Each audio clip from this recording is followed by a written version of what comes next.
I gotta be in control. Yeah. Know you like when I got like that shit. Control. Yeah. I know all of your spots. I'm in control.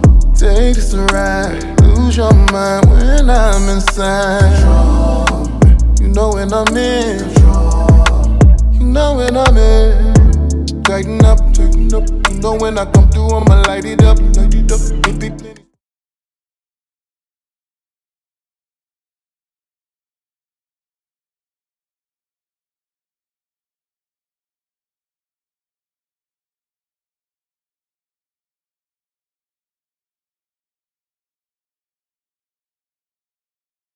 Ladies and gentlemen, my name is Tank. I'm jvalentine. And this Come on. is the R&B Money Podcast. Yeah. The authority What? on all things. All things. R&B. And when niggas start telling R&B stories. Everywhere else. Yeah. But now, yeah. they're sitting with the authority. Yeah. Gotta DJ that thing over here now. Yeah. Man of many talents. And fast cars. Ferrari himself. On my goddamn nerves. One of the funniest niggas of all times. Man. With just his eyebrows. You got a joke where he just moves his eyebrows. It's fucking hilarious. This man's rich. Very rich. I don't think his clothes touching his closet. I stole that joke from him. Ladies and gentlemen, Mr. Deon Cole. Yeah. Oh, man. Y'all are silly, man. Welcome, brother. Welcome. Man, thank you, man. This is such an honor to be here with you guys, man. Yeah. You know what's crazy?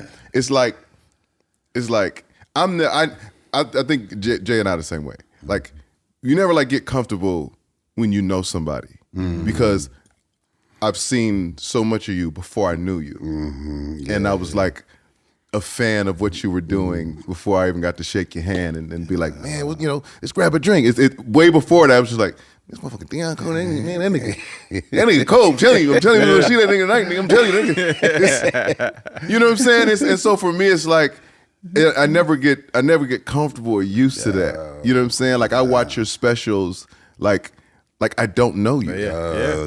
Thank you, man. Same here with you, man. With both of y'all, it's like when you're a fan of somebody's work, when they talented, you know, you just there's always this giddiness when you're around certain people, and I'm always like that. I don't care who I'm around. If I admire them, I veer them. Yeah. You know, I have a very big issue with being around, especially singers and hip hop artists, being around them and not humming their songs while I'm around them. Like, I do it all the Just time. unexpectedly. I just sit there and be like, and I look crazy as hell doing it, but I always do. I'll just be like, oh, stop it. But that's the musician in you, and I love them so much that I veer and we them. never knew. Was it until the pandemic that you were a musician like that? It was before that, right? Yeah, pandemic. But that's when you really start showing people. Yeah, well, I didn't know really what I was doing like that. I had equipment, DJ equipment in my house for like, if I had a party, I would like ask one of my DJ friends to come over and play for everybody that was there. So I had equipment sitting there. When the pandemic hit, I just kept looking at it and just staring at it like, man, I'm just gonna let this sit here or what I'm gonna do. But then D-Nice went live and he blew up so big that I began doing parodies of him. Like just playing around and acting like I was him. Right. And then one day I just started playing music that I had, and I was like trying to DJ, and everybody was like, "You horrible!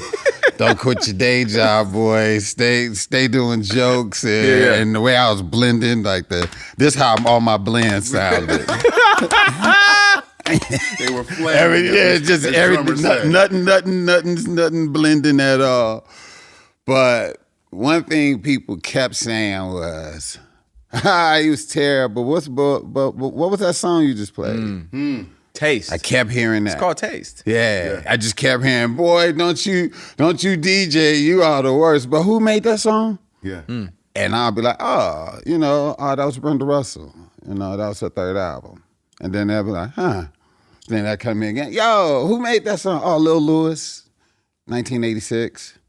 In Chicago, he made that. Yeah, it's called French Kiss. And they'll be like this, huh. Yeah. I'll be like, but anyway, and then I'll play another song. And then they'll be like, who is that? Oh, First Choice. You never heard First Choice? No. I'm like, oh yeah, it's First Choice. Anyway, so and it just became this thing where people kept going, oh, this dude knows some music. Mm-hmm. He don't know how to play it, but he knows it. Because some people that know how to play it don't know it. Yo, really? And that's facts. And so I just kept playing this music that I've always had a collection of music my whole life. And I always, in Chicago, growing up with house and disco and all of that, like it was, the more music you knew, like that was like meetings and things that you had connections with people on music, in Chicago. And so you just had collections of music. Everybody basically did back then. And so I just had collections of music that I always, still to this day, I collect music, I have a other little thing that I do. Anytime somebody drop an album, I don't care who it is, I'll listen to it and I'll choose the single before they drop it. And I'm probably 70% right. I'll just listen to the whole album and I'll be like, number 4 should be the single they drop, and number 7 should be the next single they drop. That's crazy. And then they'll drop the song and you were right. Yeah, I remember with Gunna's last album, I was like, that song, who getting fucked tonight? Come on, yeah. I remember hearing that and I was like, that's the first single. And then I was like, the second single should be, it was this other song he had right after Who Getting Fucked Tonight's this other single. And I was like, that should be a second single. And lo and behold, they was doing Who's Getting Fucked Tonight. Is a thing. It's a thing. It's a thing. And I just, and it's just a personal thing that I do. I don't talk about it. I don't tell people. It's just what I've been doing since I was a kid. Well, you fucked up now. Yeah, because now they gonna call you and get your A&R job. Because I'm for goddamn sure gonna play my album. What you think? Today, nigga. I do, man. I just listen to music and I listen to it and I listen to the whole album and I'll be like, number 7. That's it. And 70% of the time, that's the one. Yeah. But yeah, so that confirms what I'm saying though. You are a musician. Yeah. Like you, as they say on White Man Can't Jump, you can hear Johnny. Was that the name of it? Yeah. Jimmy. Yeah, you can hear Jimmy. You can hear Jimmy. Mm-hmm. I never tried to claim that I was a DJ because I didn't want to. Well, that's a different skill. Yeah, I don't never want to take away from the DJ's but knowing the music, that's the gift. Yeah. I went on Name That Tune on Foxx, and I went against what's her name, Cat Graham. Who has albums and everything. Yeah, I beat her. I beat her. I feel I took pride in her. But look, I did. But again, I was underestimated. She was just like this. Yeah, anyway, so she did a thing in rehearsal, and I was just sitting there. And in rehearsal, I was trying to learn the game, so I really wasn't trying to be precise about the music. And she just kept calling out songs and stuff, and I just sitting there and I was learning the game. And then when we got in the game, I just started kicking her ass. I knew all these songs, man, and it was just all violins for 400. All violins for 400 is crazy. I'm on a roll. Symphony 700. Symphony 700.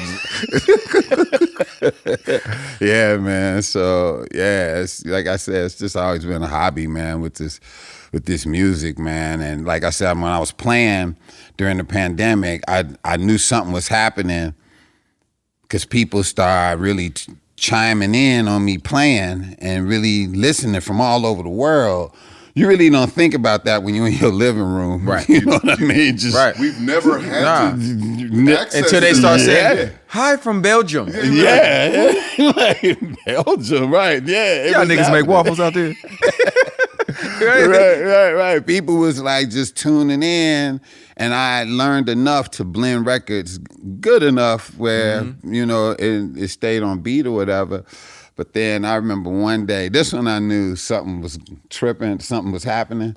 I was online one day, and Jimmy Jam was like, hey, I got this song, can you play it for me?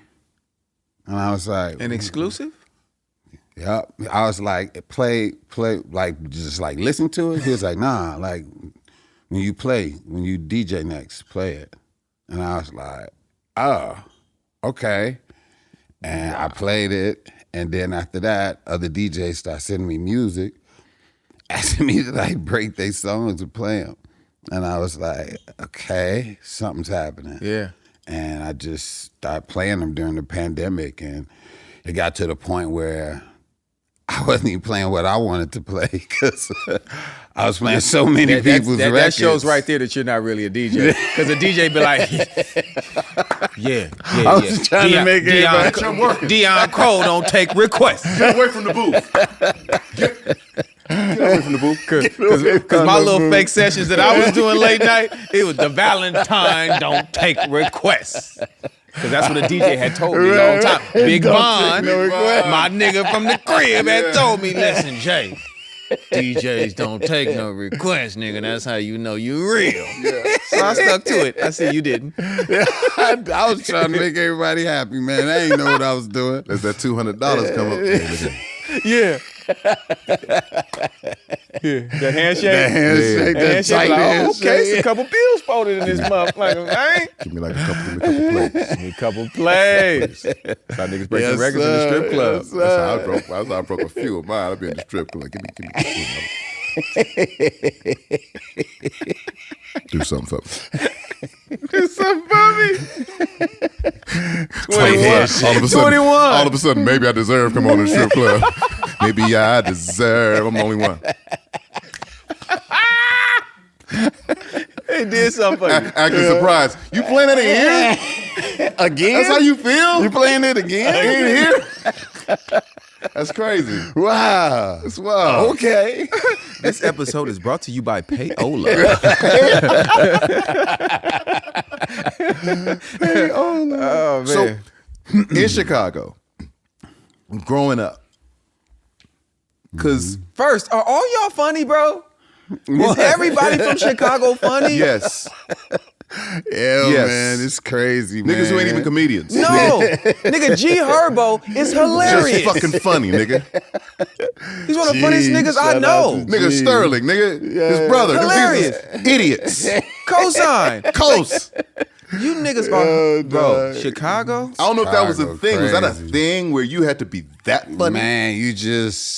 Man, it was some people it was a survival tactic, and then other can see that. people was just, you know, they wanted to get with the ladies, or that's how they expressed themselves. But yeah, it was no different than somebody going to shoot hoops.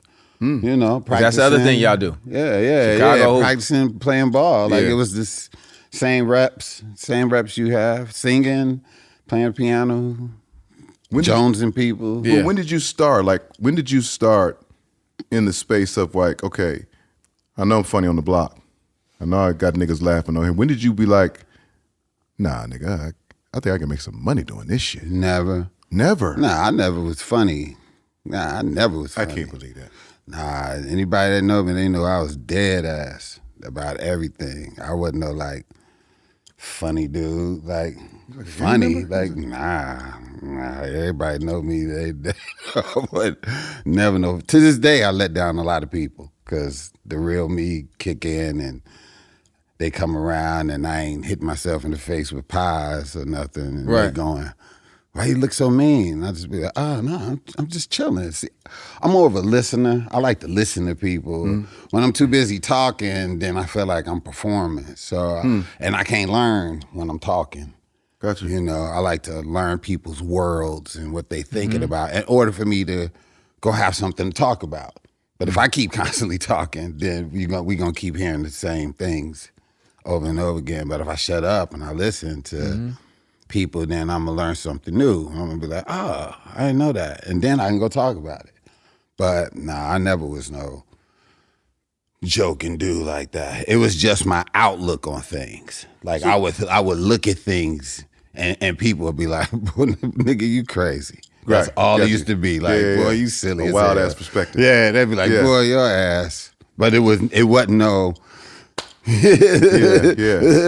in the face, slip on banana. No, it wasn't none of that. It was just like a perspective. And people would be like, I ain't never think of it like that, but boy, you crazy shit. So what did you think you were going to be growing up? I thought I was going to be working for the city of Chicago, driving buses or a CTA, because that was the job I was going out for. I was going out to be like a conductor for the train system or like on buses for the Chicago Transit Authority. That's Them be the funniest niggas though. If If you ever have a conversation with the man, hey, them niggas They be, see so much they shit. see so much shit. Them niggas be funny than a motherfucker, dog.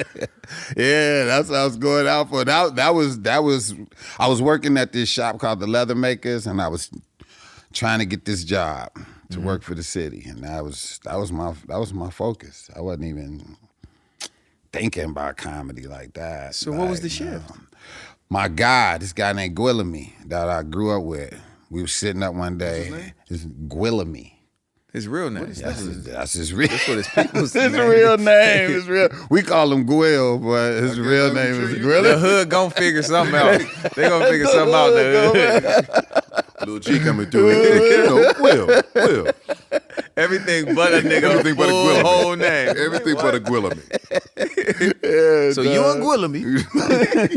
Me and Guil, man, he just sat up one day, just out of the clear blue. He was just like, you should do comedy.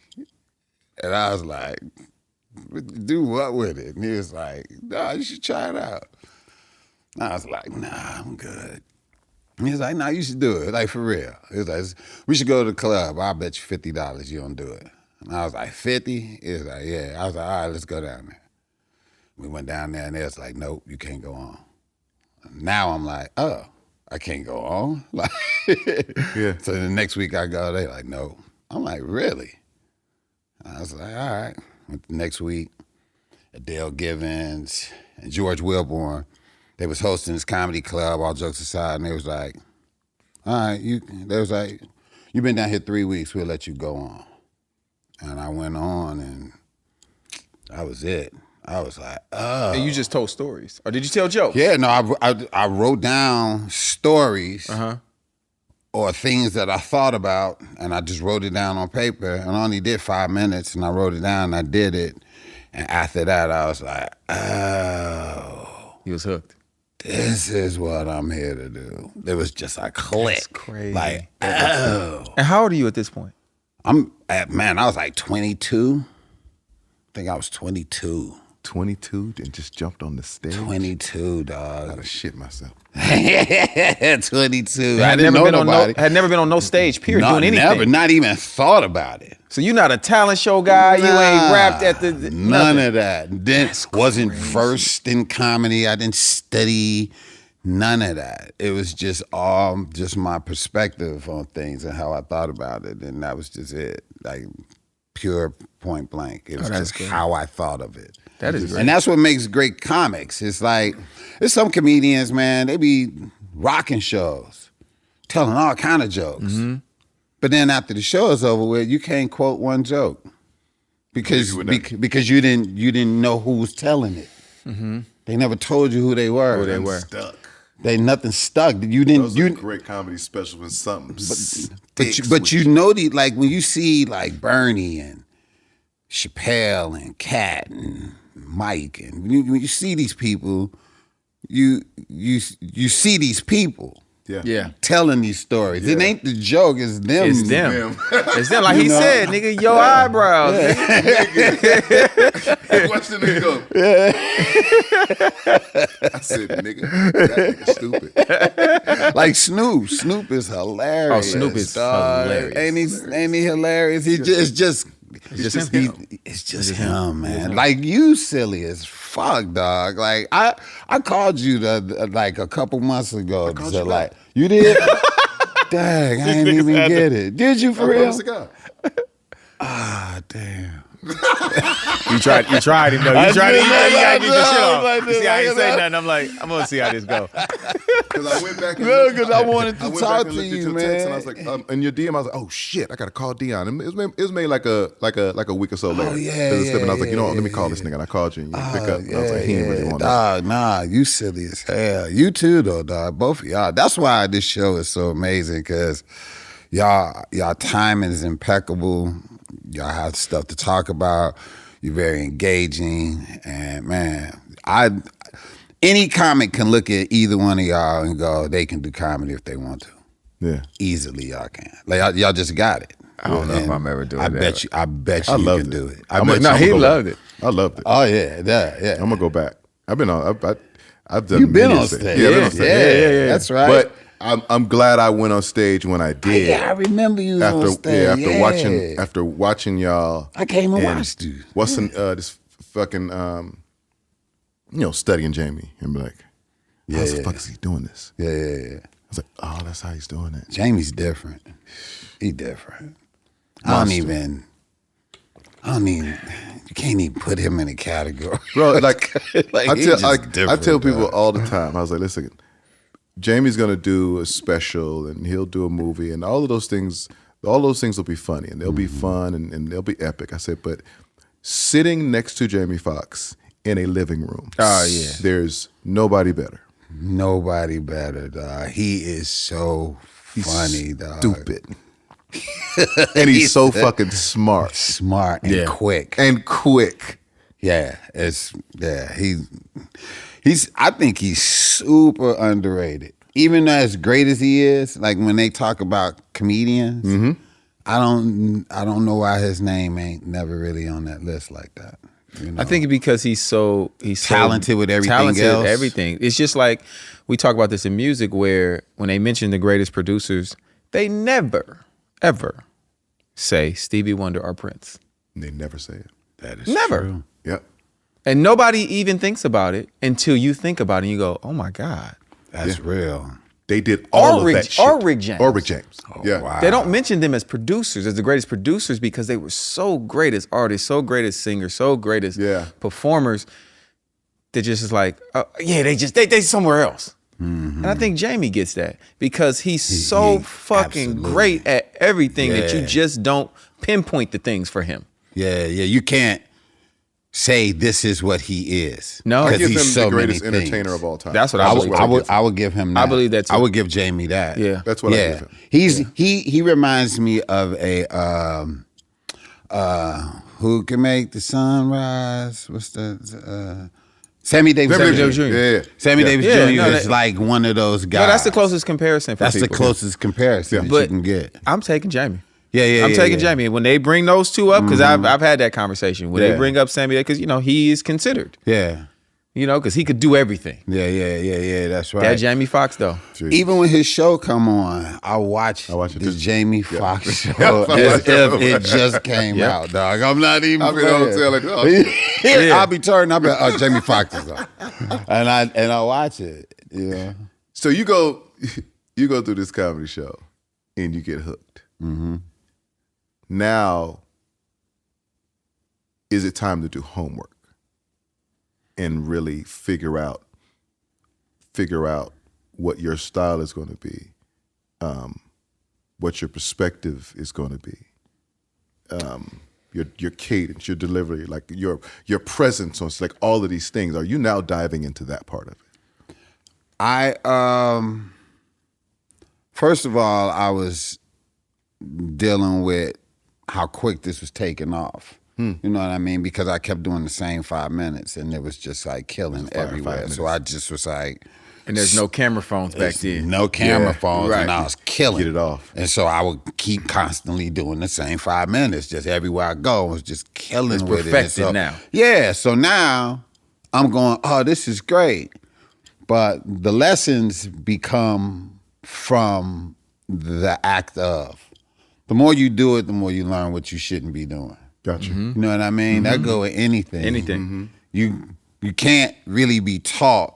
You just have to go through it and then you know what to do. Because I quickly found out I can't do the same 5 minutes forever. So how long are you performing that 5 minutes? How long? Like I was doing that 5 minutes for probably 6 months. Wow. 7 It months. became your hit record. It was my hit record. It became your hit record. Yeah. Right. I could have wrote each joke title on the flyer. Come here. Come here, the clown does. Come here, Sunny Delight. All these different bullet points that I could have put on there. But yeah, I was doing it, and then it got to the point where it's one time I did a show, and this dude was like, all right, what else you got?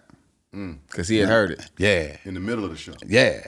And I was like, well, anyway. And I kept going. He was like, know that one too?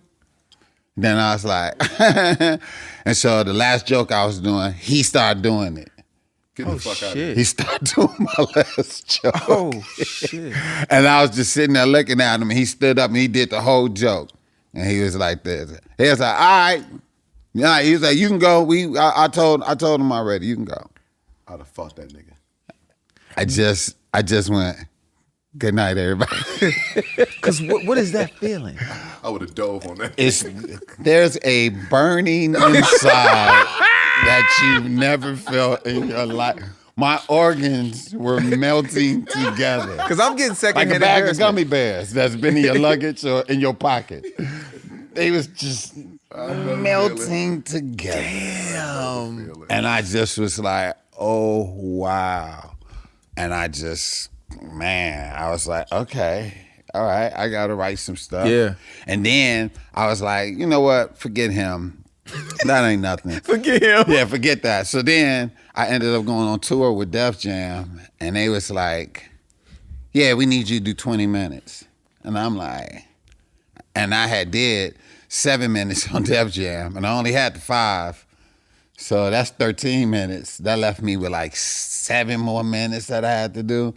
I did 3 cities and they sent me home. I was sitting in the airport with my Def Jam jacket on, and my hat and all my Def Jam stuff, and my Def Jam phone, number 1 hand, and I was just sitting in the airport like this. And I just was like, okay. And I already told everybody, I threw a party and told them I was on tour. You got to do that. So I couldn't go outside for Because I'm still on tour. I'm still gone. Now we're gonna order in. I couldn't do no shows at the crib because I threw a party and told them I was on tour. So I stayed in the house for 2.5 weeks because that was how long I was supposed to be gone. And I I'm just back, stayed y'all. in the house. Pop out with the jacket on. It was so crazy. That shit was sweet. I used to smoke cigarettes. I used to send people to go get me cigarettes. I'm on the run, G. Yeah, them 2 weeks, man. After them 2 weeks is over, I came out like, yeah, everybody's like, yeah, you back. I was like, yeah, just got back. Yeah, But at that moment, I was like, I got to write. I was like, oh my God, I got to write. Golly, I got to write. And then I just unconsciously started writing. And then writing to the point where people started, comedians, not really people. I wasn't sitting asses in seats, but comedians was like, man, dude getting funny. Then one day Ricky Smiley called me and was like, hey, I want you to come down to Alabama and write these crank call CDs for me. And I said, oh, okay, yeah, sure. He's still making money on the crank call CDs. We went down there, wrote that. So you ain't getting no publishing? No, nothing, no. Then he ended up hosting ComicView. And he was like, you should come write ComicView. And I said, oh, okay. I went and wrote it, came back. Then years later, next thing you know, I was writing for Conan. So did you get some residuals for ComicView? No. Cause I'm gonna keep following your trail. Nope, Tank, nope. I'm following the money, man. I'm trying to find the money, man. In the comic space, where it's like following the money. You like work for hire. Yeah, like see back then, a lot of comics was protesting ComicView because they wasn't getting no money. But there was a handful of comics that was like me, we was like, shit, we gonna keep doing ComicView until we get a TV show. Yeah. We ain't got the right to looked at the protest. The promo. You know what I mean? Yeah. And we ended up becoming household names because everybody else protested, and so we would constantly do the show, and they would constantly air us. But it was no money though. You got to do the math on what you're protesting. Yeah, right. Because where else are you going to be seen on national television? Nowhere. And so Nowhere. we was like, forget that. So we kept doing it, and then Ricky came, and we wrote for him, and then after that, I wrote for a lot of other different like comedians.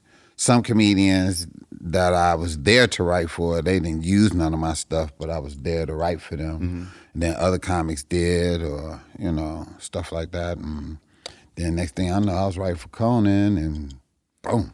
That hit. Let me ask you a question though about that though. So as a writer, when you writing jokes for other comics, because I know there's a thing, there was always a thing going around about people stealing jokes and that kind of thing. Yeah. But since you are, in essence, an author of some of those jokes, do you get to take some of those jokes with you? No. Nah. Okay. Once you give them a joke, then it's their joke. And the way that I write different. Like I have to be around you in order to see what kind of person you are. And a lot of times people are funny, they just don't know they funny. You gotta tell them what they said, and you have to tell them how funny they are. I wrote for Diddy, and that was the whole thing. I kind of really like, first of all, Chappelle. Oh shit. Chappelle was like this. Hey, Diddy looking for you.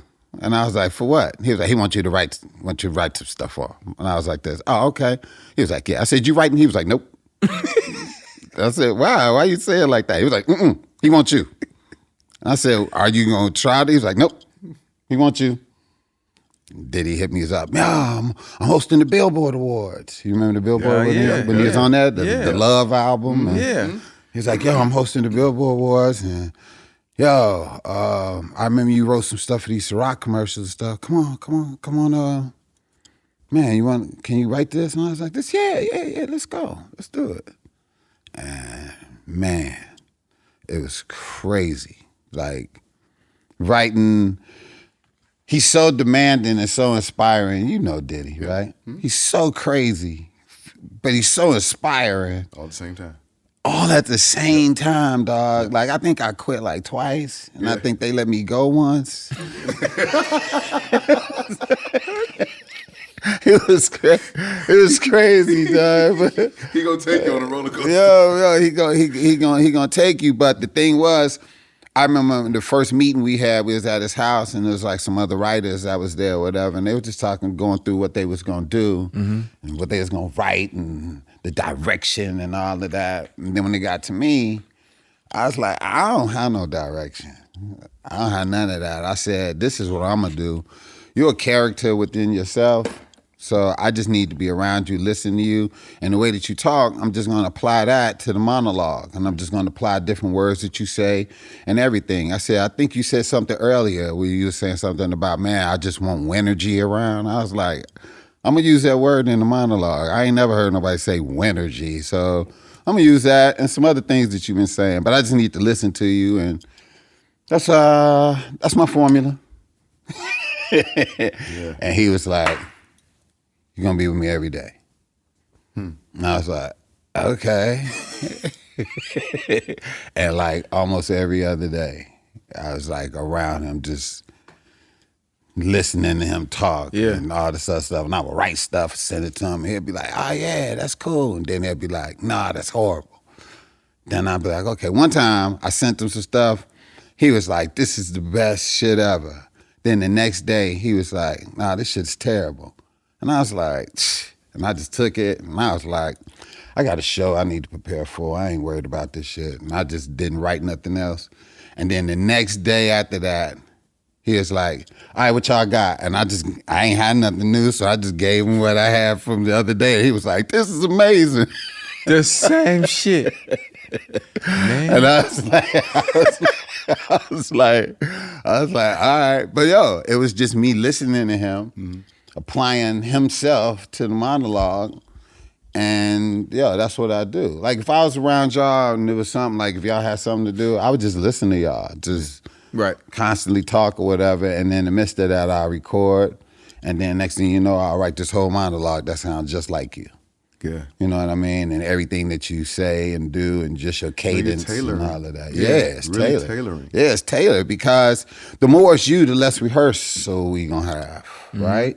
And the more comfortable you gonna be. No, I want you to go up there and just seamlessly say that, say whatever it is.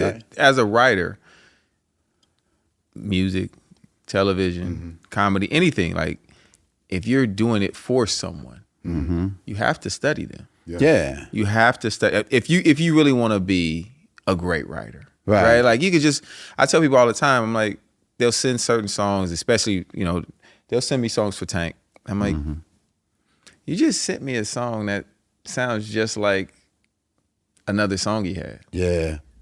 I was like, you gotta get into the mind of him. Yeah. Even without meeting him. Yeah. You gotta be like, okay, I gotta research where he's at in his life or she's at in her life.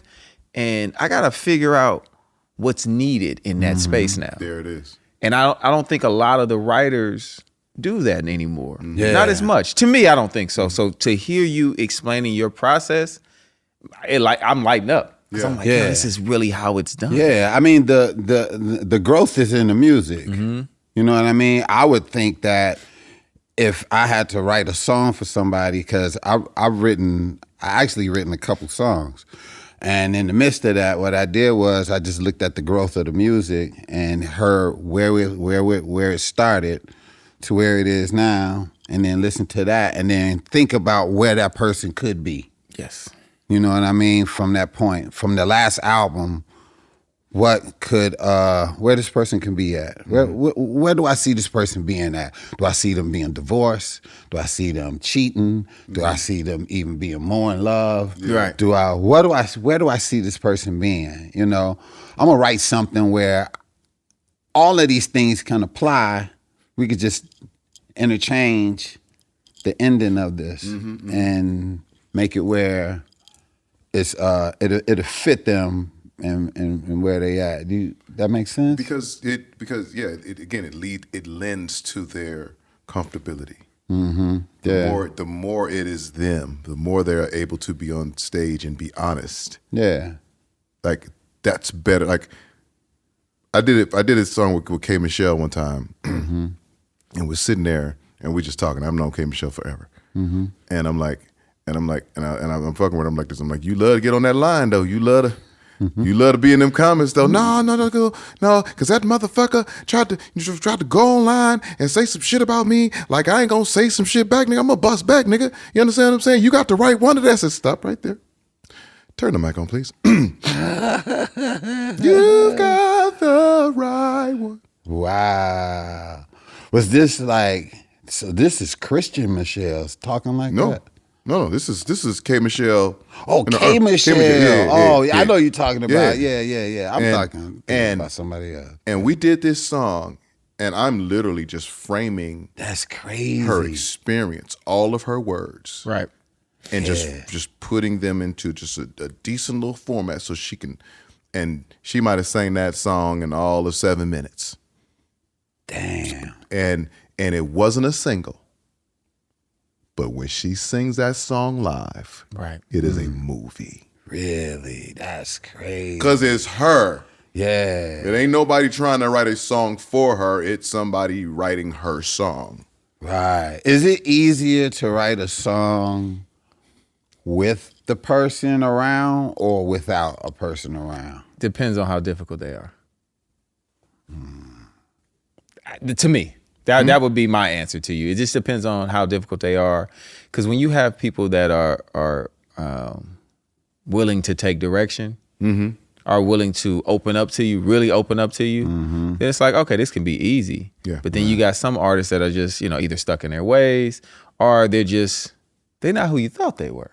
How about that? You know what I mean? So you're like, what do I write for this motherfucker? You know what I'm saying? Yeah. So to me, it just depends on the person, in my opinion. Yeah, I mean, that's tripped out you said that, because I have met people that I perceive to be a certain way. Yes, we all have. And then when I get ready to write for them, I go, oh, you're not as confident as you portray yourself to be. Yeah, there's always that. Oh, so you're insecure. Oh, I don't know if I can write this. Because you play secure well, so maybe I can write this. But I don't know. I ain't sure. I can give it to you, but still, it's not who I thought was gonna be singing or saying this joke, or that's how it is. Like even writing material, it's like, oh, you can't say this. So tell me something. Your Def Jam, ComicView, when you get to Conan, are these now two different types of comedies that you are having to write and dive into in terms of when you think of audience? Yeah, because me writing for Conan taught me television, taught me where the money is. And if you don't mind, what is a difference when you say writing for television, like writing for Conan in that space? Anything you do on TV that's successful has to have a certain amount of corny in it. Okay. You got to have it in everything you do if you want money. Bruno Mars is fantastic, but he has the right amount of corny that keeps him number one. Yeah. Yeah. Right?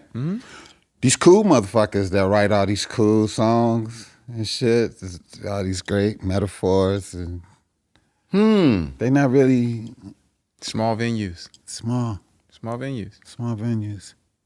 Yeah. You got to be willing to dress up. Yeah. You got to be willing to act it out. Yeah. All these other things that people consider to be corny. I get what you're saying. Or that Cool the people. cool people The cool people. consider to But be. there are way less cool people in the world. Talk about it. And cool people don't have as much money. No. It's corny And don't want to people. spend it either. And don't want to spend it. When cool people critique me, I just be like, okay, that's cool. A real nigga ain't wrote me a check yet. Jesus Christ.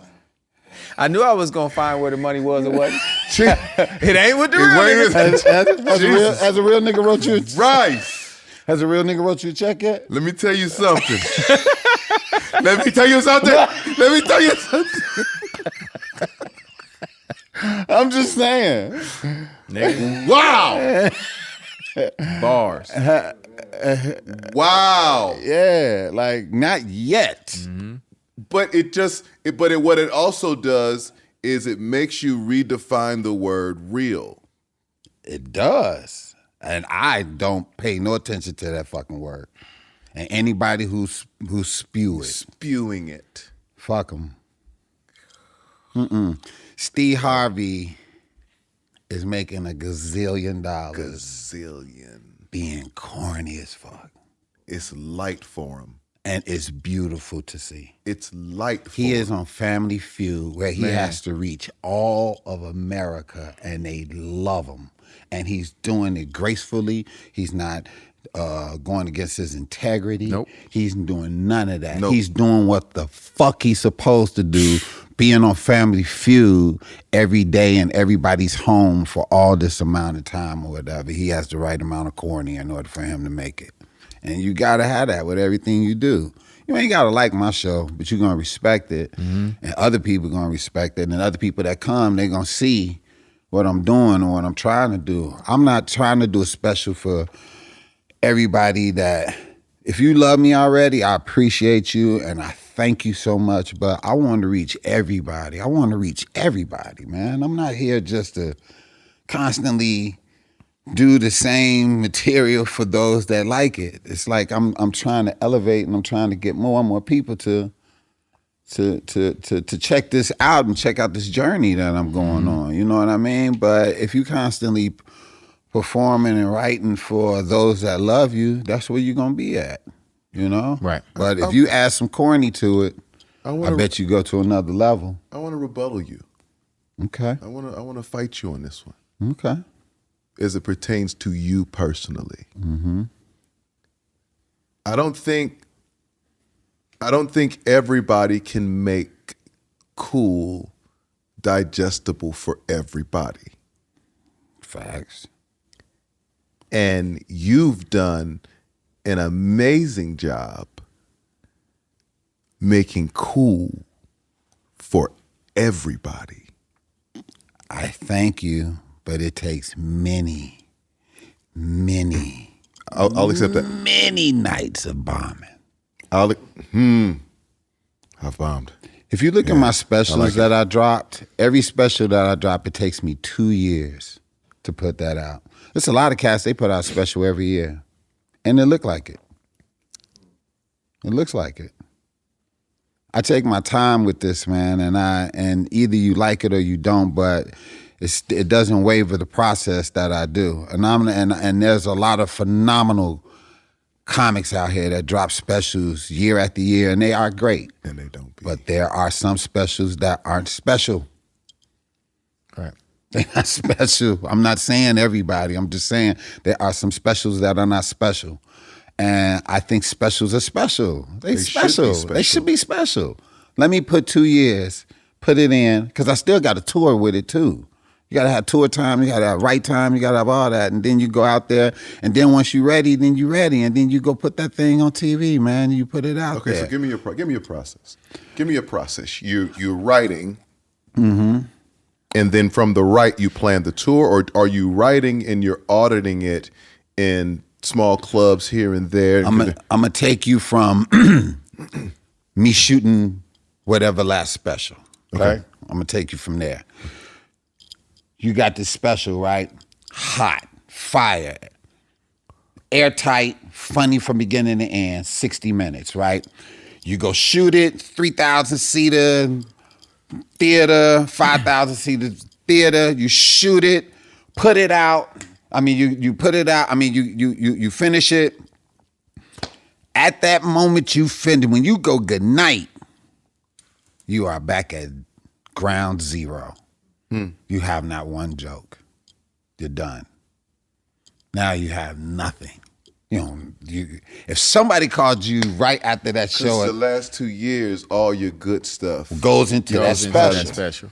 So now when you're done shooting that special, you got to go back to ground zero. You have nothing to talk about. You have no concepts. You have no jokes. You have nothing. Because you can't perform that song again. You can't perform that song again. That's the difference in our shit. The difference. Wow. So therefore, now I'm sitting up after I'm done shooting that thing. That next hour after I'm done shooting, I'm sitting there going, okay, what? If somebody called me right now and be like, I need you to do a show for $250,000 right now. I need you to do a show for $250,000. I need you to do an hour. I'm gonna have to go. I can refer you to somebody. Shit. Yeah, because you ain't gonna try to make no shit after that. I don't have nothing to talk about. I don't even have 5 minutes.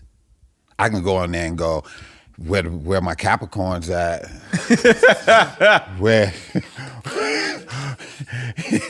I'm gonna be like this. If you got good sex, make some noise. I've seen these niggas though. You seen the shit that you doing right now? You seen it? Oh, boy, you exposing it. I'm gonna be that nigga and go, I've seen that already. Deon told me you didn't have nothing left. Oh, you on the zodiac sign shit? I feel you. You on the zodiac? Hey, I'm a Cancer, nigga. Yeah. Next. Yeah.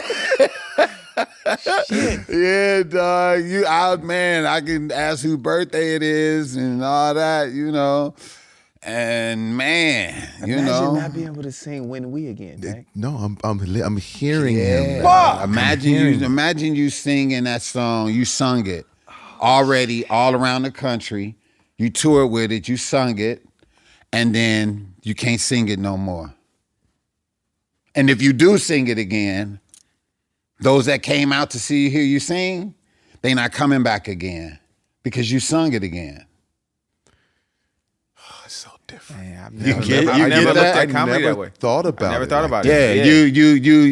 you sing it, and if you sing it again, they gonna be like, "Oh, well, I paid my money. We already heard this song. Yeah, Actually, I got this song. I got this in my car. I don't need to come here to hear you sing When We Again. Nah, I heard it already, and so therefore, you can't do that. So you gotta come up with a new hour every year to tour with, every 2 years or whatever, brand new material. So in making your last special, because you just said, yeah, it takes a lot of bombing. Mm-hmm. Yeah. Did you bomb? Have you bombed in? Because I can't. A week ago, I do a residency at the at the Improv, room of 40 people. The lab. I'm in the lab. I'm in the lab all the time. It's like 40 people. Last week, I wanted to run up out that motherfucker. Last week. Just last week, dog. That's crazy. Because I wrote all this new stuff. And the ill shit is, I believed in it so much, I did it 3 days later and it killed. The same shit that I did in that room and nobody laughed. I mean, nobody laughed. I told them, I said, don't y'all motherfuckers go nowhere together ever again. Y'all get each other phone numbers.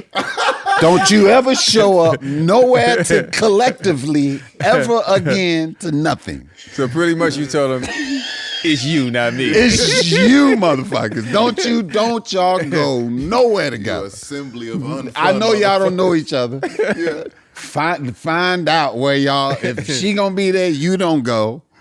And he gonna be there, you don't go. Like, don't y'all ever. And that was we the dismount, and I'm we out. bombed so bad, dog. It was so bad. It was so bad. And at that moment, I was like, wow. That's But you crazy. believed, though. But you still believed But I in it. believed You're in like, it. this shit funny. Yeah, and then the next couple days, I did the same material, and it killed.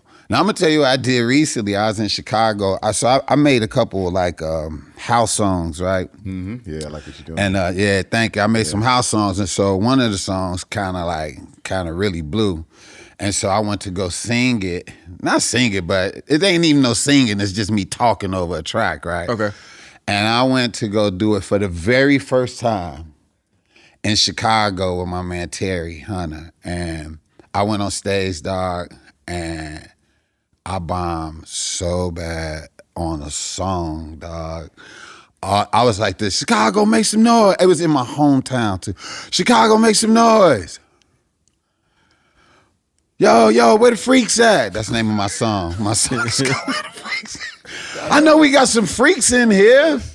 What's y'all sign? Ain't no freaks in here. Where they at? They just wasn't funny. Y'all. Chicago, make some noise, y'all. Come on, y'all. Ah, man. And then at the end of the song, I was just like, where the freaks at? And then I had this other song called Post That Shit. And I was like, post that shit. And then it's like, boom. At the end, I was supposed to just like pose the shit. And I'm standing there like, and I'm just waiting on it. I'm waiting on them to give me the cue to just leave. Just leave. dog. And I was like, I don't know how singers and MCs do this shit. But that's what I was going to ask you. Because me and him always talk about this pertaining to him doing comedy. So for you, did it ever click in your mind, oh, I just need to tell him some jokes real quick to get out of this? The music don't stop. It kept going. I got to say the words to the song because that is always. And I couldn't stop. That's always our joke amongst each other. I'm like, Chief, if it go bad, like, yeah, nigga, I'm gonna start singing and showing these titties, nigga. When I was at the Savoy, these titties. I'm at the Savoy and I'm like, I'm dedicated to these jokes. Chris Spencer bring me up, and the Savoy is a venue that I've done 1,000 people as a singer. Yeah. And I'm trying to get my jokes off, and it's like a birthday party too going on. And that area down there is just a difficult area. It's called Inglewood, nigga. It's a different not Hollywood. Inglewood. It's called Inglewood. Inglewood, nigga. It's Inglewood, nigga. So they fully celebrating. I think it's an older woman's birthday too, and she might be 56. She got on a glitter cat suit, nigga. And she done heard I know that album. Nigga, she done heard my music before, and I'm trying to get through my just sing a song, nigga. Bitch. So again, like when you're married, it's like, nigga, fuck that, sing a song. Nigga, the worst part is Babyface is there. I'm like, all right, well, thank y'all so much. That's my time. And I go sit down. Babyface looks at me and says, that was brave. That was brave. I was like, thanks. Dog, when you known for something, dog, it's hard for people to like switch that shit. They wanted to hear like people song. was tripping over like, shout out to my man T.I., man. Mm-hmm. They was tripping over T.I. They was just like, he had to fight for it. No, he's and people was like, I guess they got this old ass fucking clip going around of him not having a good show. Yeah. And they act like that just happened. It didn't just happen. That was some early shit on. But hopefully he understands that they expecting one thing out of him. Right. And he really has to separate that. And once again, this is why Jamie Foxx is so great. This is why Jamie Foxx is so fucking amazing. So he knows how to separate those things or infuse them all together. Yeah. Infuse them all together. I went to rooms where people didn't know me when I was doing comedy, which is what helped me. Yeah.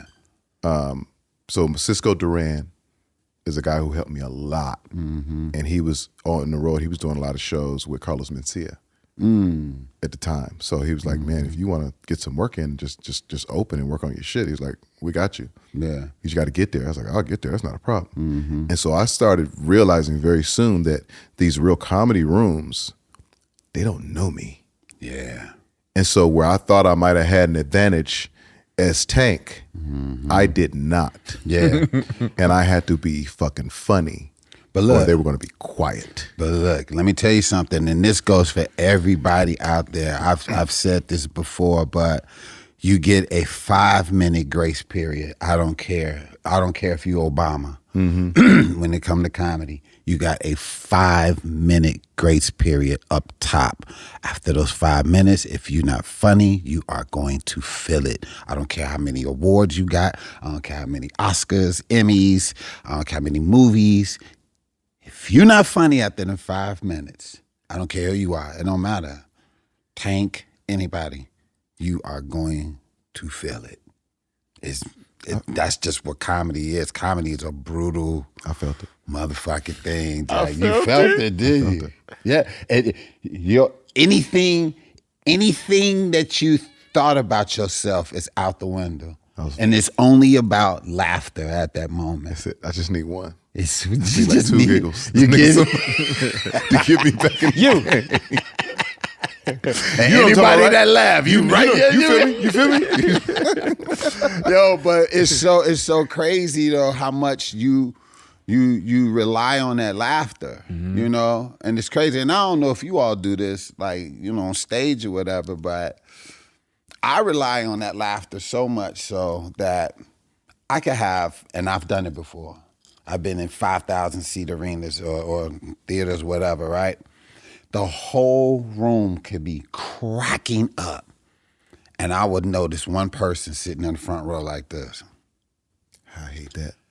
And I will focus all my energy on that one person. I wouldn't even, the whole room I wouldn't even care about them laughing. It's and I have to get out of that. No. I will focus on that one person and be like, challenge. Why aren't you laughing? Yes. The whole room is yes. 4,999 people laughing, and one person is just like, and I'm going, what's wrong with you? You know, and I focus on that shit. When it's like you gotta. That's how much I rely on that laughter. I want everybody. You want everybody. Yeah. I'm the same way. Yeah. If I see a girl sitting there and she ain't doing the right things. She ain't doing the right things. She ain't doing the right things. She gonna get some of my attention. Yeah. Absolutely. I'm singing the next verse to her. Oh! Bitch. You go, nigga, wiggling your seat or something. Give a nigga something. Because the flip side of that is when I'm singing at Fort Valley State Homecoming, I'm singing this terrible record. The two cute girls in the front row look at each other and go like this. It was just them two. Everybody else was like, oh, that's cool. But them two was like, this nigga's weak. I was like, no.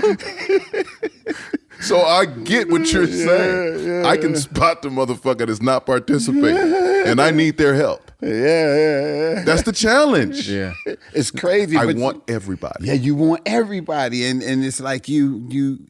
It's like you rely on that. It's like it's I don't know what it is, man. I got to get over that though. I got to like leave that one person alone and enjoy everybody. You start talking shit to them and fucking with them, or you just... No, I just constantly look at them. My whole show is now set on... You know where they're at. Yeah. How do I make this person laugh? Right. No, I think that's the other part about comedy that's so different from recording artists too, is that you guys just... You're not relying on, once again, the hit record. Mm-hmm. You're not relying. You can't rely on it. You can't rely on it. You know what I mean? Like, yeah, you know what may have worked in another city that they haven't seen it, but just like you said, you can't be a repeater all the time with that type of thing, especially once you get to the level of doing specials. Yeah. So because I feel like, but it makes it where comedians can't be lazy. I see so many lazy artists. Yeah. Y'all know the song? Yeah. Not a top comedian. No, you can't. Not just moving. No, you can't be lazy. We got to do all our hits until we film it. And then it's done. That's how it is. You go the whole time doing all your hits, and then when you film that, then you're done. But everybody's process is different, you know.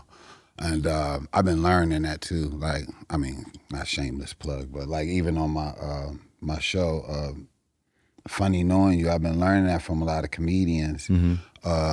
Like their process of how they put out and how they deal with audiences and how it affects them. And a lot of comics, man, I ain't gonna even lie to you, doing this series I do on YouTube is a lot of these comics they are damaged. All of them, all of us. A lot of them are damaged, dog. Oh man, us doing R&B Money podcast, the artists are like to be a creative. It's damaging. It's damaging, and they put it out for the world. and it's damaging to more than yourself. Yeah, the people around you. Yeah. You know what I mean? Because we're so hyper focused on this gift that we've been given, in whatever space it is, that it's a lot of collateral damage. Yeah, I even feel like that with myself sometimes, and I never really thought of it like that. But then I was like, yeah, I guess I do have like damage as well, you know, that was built up inside. Like I guess all comics do or whatever.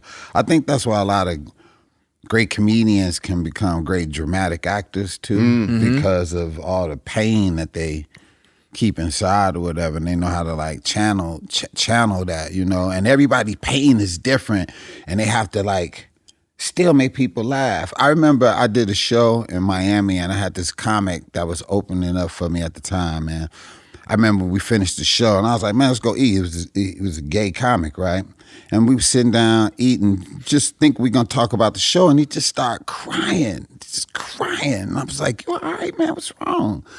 And he was like, man, I'm just tired, man. I'm just tired. And I'm like, what's wrong? He was like, man, I'm tired of being lonely, man. And I was like, well, just find somebody. He's like, I just can't find people like that, man. You know, I like straight men. And, you know, it's not a lot of straight men that want me because they're straight. So what do I do if it's a bunch of straight men that's not gay and they don't like gay people? And that's all I like, so I can't find nobody.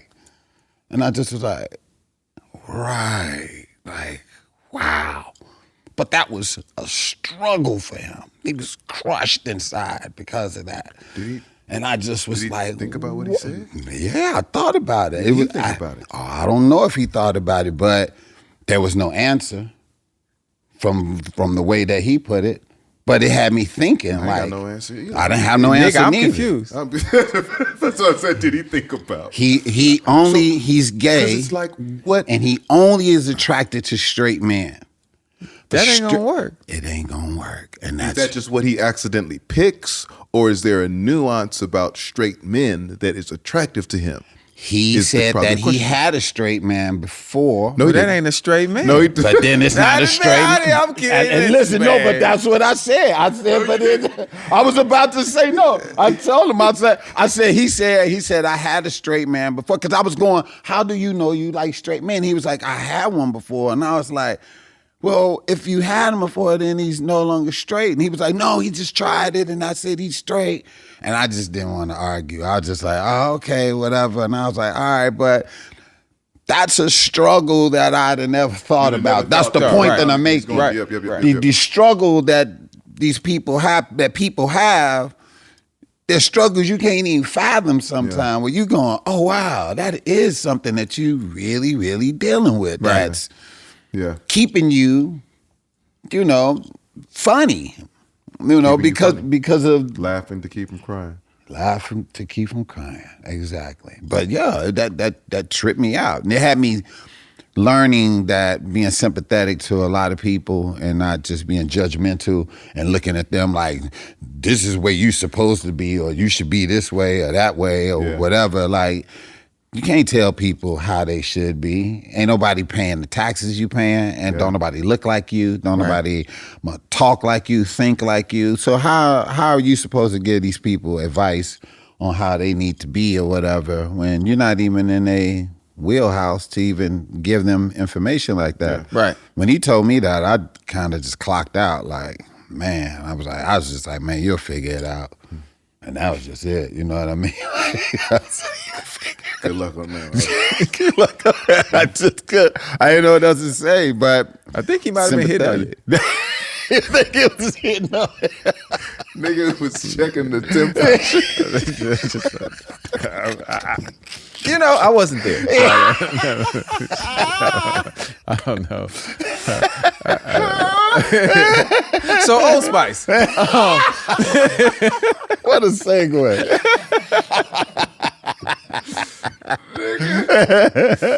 And I'll be at the Improv. Nigga was checking. Nigga, throw this line up there. I love straight men. If you know anybody that's sitting in here eating with us, that's straight like that. that's straight like that. Not you, but just if you know somebody like you. Man. That was great, Jay. That was great. Maybe I will try this comedy great thing. line. Hey, come on out there with us, baby. I tell you can do Come it. on out there with us, baby. Jay, come on, man. Come do it. Hey, We just want to see me bomb. if the joke go bad, just start singing, nigga. Come on. Just start singing, Jay. Just start humming. She was Just in hum. trouble, y'all. Fuck you niggas. She ride me like I like. Fuck y'all. Okay, so what's first? Is it the TV role or a special? What was first for you? What was first for me? A TV role? Was Blackish first for you, or was a special first for you? Special. The special was first for you. I had a special. Okay, which one was first? I had a special called Cold-Blooded Seminars on Comedy Central. Nice. That was my very first hour special. Mm-hmm. And then that was like before Netflix. And then when Netflix hit, No, what did it do for you though? That first. it had people going. Still wasn't like seating crazy asses in seats, but it had people going, "Oh, this dude's kind of clever." It put me on people's radar. Yeah. Well, they was like, "Oh, this dude's kind of clever," and it was like that, and it just was. That was it. You know, I still was. Still have to burn. Still And out at this there point, burning. what are you making a show? Right now? No.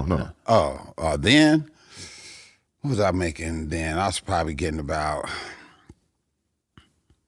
maybe about 1,500, 1,500 a show. And that's good money in comedy. Yeah, I mean, yeah, then, yeah. Because I was just making like 1,000 a show. I was making like 1,000. Then when my special came out, I went to like 1,500. Because the way comedy is you see me, a you little see it. bump up. Came out. because comedy is also based around, like you said, asses and seats, Yeah. right? Ain't that how y'all Shit, yeah. Yeah. equate it to, you know? And then if you can, if you have enough success, then you can still do those same rooms, or maybe you want to do bigger rooms, but then you can go to a premium ticket price.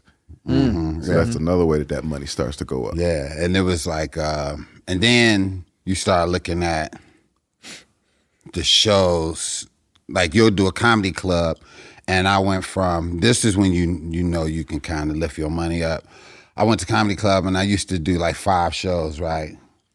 2 a sellout, and that was like Saturday, the Saturday show, Yeah. and the Friday late show, and the early Saturday show. They don't even know who there. You know, they just out on the Saturday, like, yo, let me just go to see some comedy or whatever. Yeah. So that's why those would kind of sell out. And then, after a while, 3 will sell out. Then all 5 will sell out. Now you adding shows. Now you up to 7 shows. Now you're doing 9 shows. Shit. Now you're doing 11. 11 shows a week? Yeah. And now you like, okay. Shit. God damn. I'm going to go to theaters.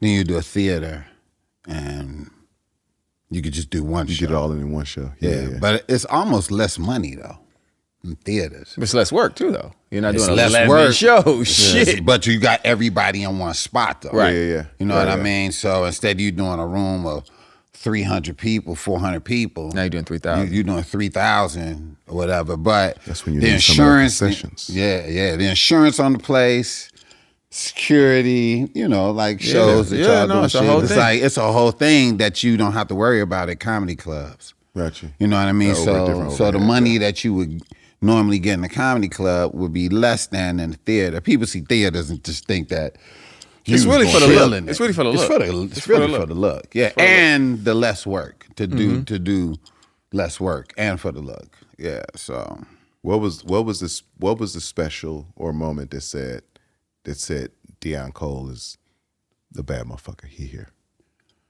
when I did my second special, Cold Hearted, which is the first hour special I did on Netflix, I remember Chris Rock text, "Welcome to the club." Shit.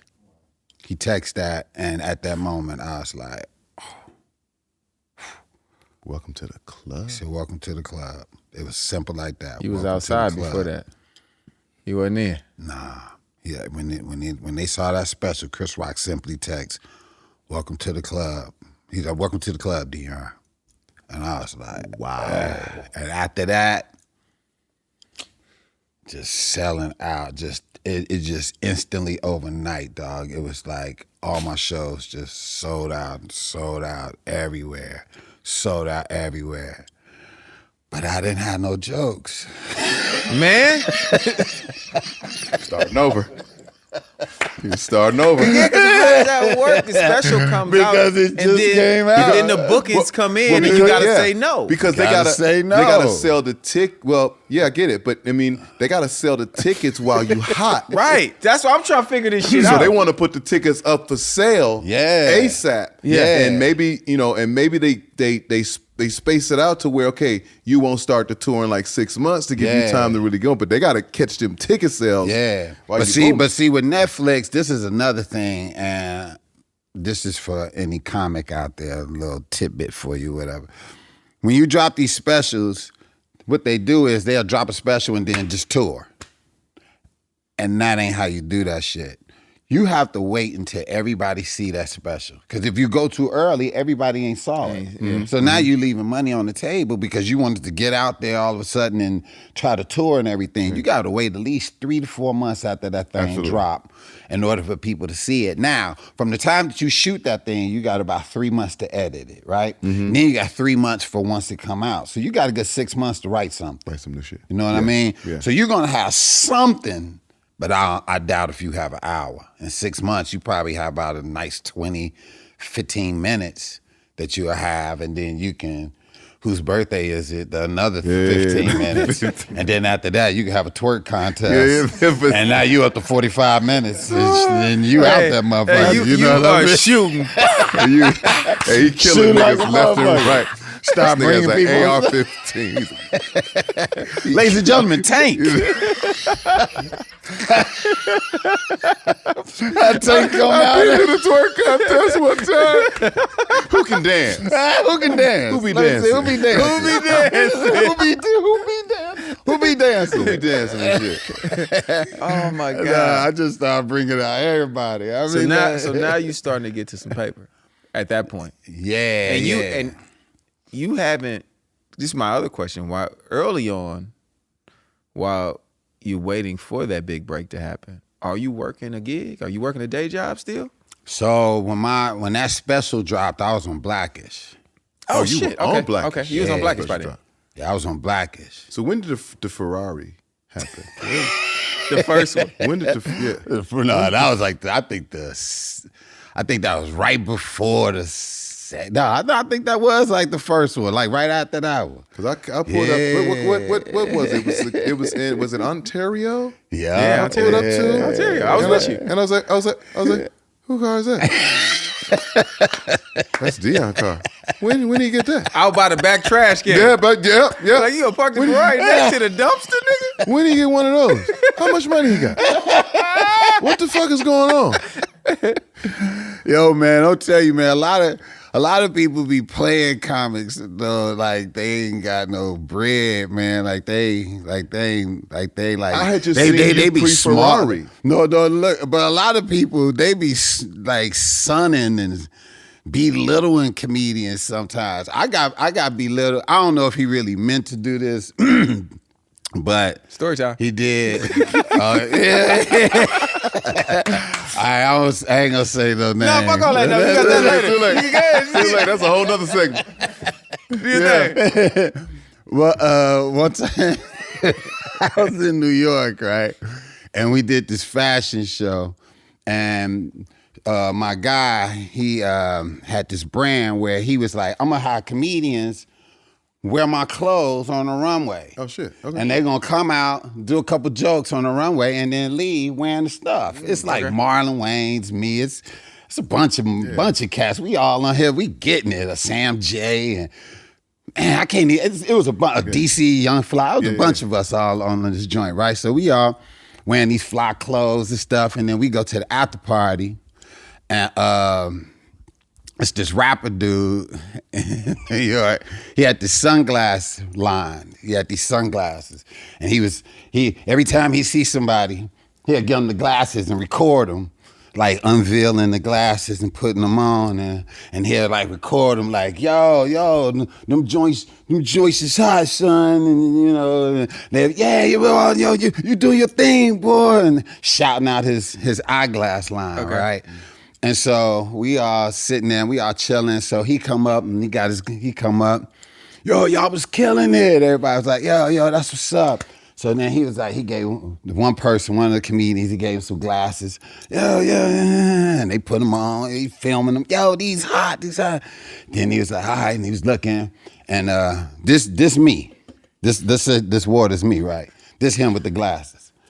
I was saying, yo, you want some glasses? Yeah, here you go. Yeah, you look dope.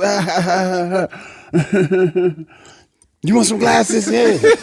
Here you go. Yeah, you hot. Yeah, that's what's up. Yeah.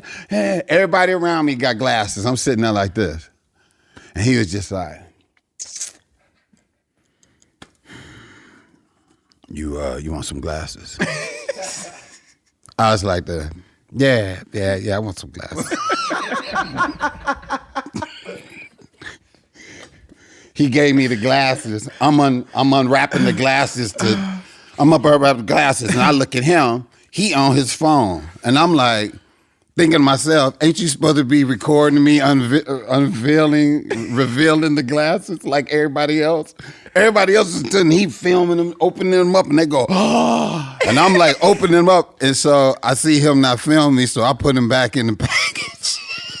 And I'm like waiting on him, and then he get off the phone. He like, oh, okay. And then he recording, and I take him out, and I look, and he just like recording everybody else. He ain't even on me, and I'm just like holding the glasses. And then finally he get on me, and I'm just like, and so I just put him on. He like, them joints is dope. And I was like, thanks. Then he cut his camera off and just was like, and so I took the glasses off, and then the next day he posted everybody picture wearing the glasses except for me. You know, I guess he felt like I wasn't large enough to wear his glasses, and I think he just gave me his glasses just to, you know, because I was there, or whatever. Yeah. And I guess he felt like I just wasn't large enough to wear his glasses. But the ill shit is, you know, 2 nights later, I just went and sold out a 6,000 seater, you know, and I'm quite sure himself, and I ain't got no ill will against him or nothing like that, but I'm quite sure the one song that he did have, there's no way in hell he could sell out a theater of 6,000 people to hear that one song. Did you wear his glasses while you performed? No, I did not. I've never worn them since. But yo, they sun you like you small. And it's like, do you know how much money comedians are getting? Oh, yeah. No band. Getting it. No backup singers. No musicians. It's a microphone and one guy, and it's 6,000 people. I was so mad when I watched. That's crazy. I was so mad when I watched Kevin Hart come out on stage. Jesus. In an arena, sold out, and nobody else came out on stage with him. and his mic had a cord on it. His mic had a cord. And it was just the curtain open. He came out and the curtain closed. And I was like, no back line. No back line. Nothing, man. No pyrotechnics. No, nothing. No toaster. There's a curtain. There's a curtain. Well, Kev started adding that shit, though. When he started. Kev started adding that. I thought it was great that he added that, because that's not even a thing. And then he got rid of that shit. He did it for shits and I giggles. Oh, listen, he got rid of that shit quick, though. I don't need this shit. Quick. But I was like, wow. To walk out on that stage by yourself in front of 6,000 or 18,000, whatever. And 6 is small for Kev. Kev would go out in front of 20. No. Dave go out in 30, 20,000. 6,000. I know what 6,000 is. You know what that is. Yeah. That's still crazy. A lot of paying customers. That's a lot of paying customers. Nigga, what? That's crazy. Yeah. On a nightly? But they will play you. Like cats will play you like you little. Because guess what? Because they really don't know. They don't know. They have no idea. And it's like, you have no idea, dog. Like, it's me.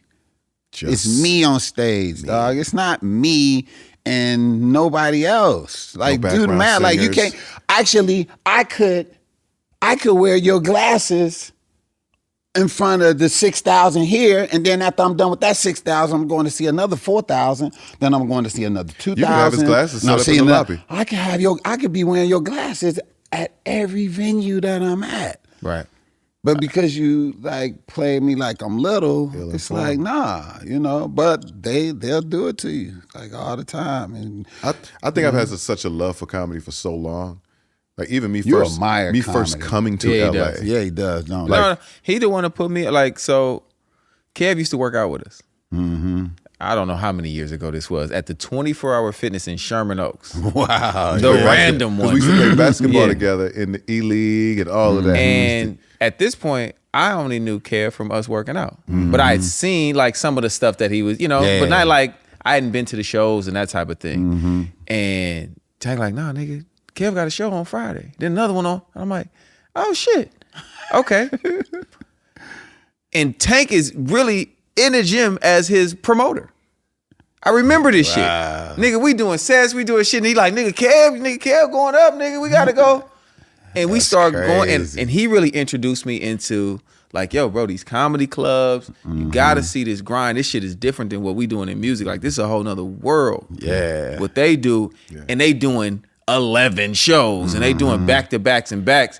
And he did that special. That's crazy. And he could no longer come to the gym with us. Nope. That was crazy, right? Nope. One special. He how could it be. no longer come in that gym. Yo, that's how it be, dog. Them specials be special. Yeah. When they are special. When they are When they special. special, When they the special. When the special is special, they are special, man. And them things change your life, man. And they be like great, when you go out there and if you real with the people and you because people know when you ain't real or not. You know what I mean? And them specials they'll take you far, man. Like definitely. That's why I don't bullshit with it, man. I put in the work. I work hard. I work constant, in order to give people good shit. But also, I also feel like your combination of TV, film, and comedy, it's hard to piece those things together at a high level, where the TV show is successful, the special is successful. The movie. It's hard to put all of those things Nigga, together. when you popped up on the screen and Harder They Fall, I'm like, bro, I'm like, oh shit. Nigga, let's go. But to Nigga, me, that's but to me, I feel like that's almost like the framework to being an elite comic. Yeah. Like from Eddie to on down, whether to Jamie, to like these guys, you guys that have TV and film also to go along with that. Yeah. It's a different level, man. Yeah, it definitely helps. And it helps with your psyche as well, acting is definitely an escape, and comedy is definitely therapeutic. So to have them both and taking them both seriously is, it's very, very great for your career, but it's also great for your psyche as well. Yeah. For you to be able to get away for a while and bunker down and be a character for a while. Which one do you like the most? I like stand up because it's just therapeutic. It's my thoughts. And they That's paying all cash. it is. He said they pay cash. Pay cash. Yeah, you got to fill out a booklet on that movie set to get your money, nigga. Social EIN. Hey, EIN. Hey, baby, you know my EIN That's number? exactly what. Yeah, but is it?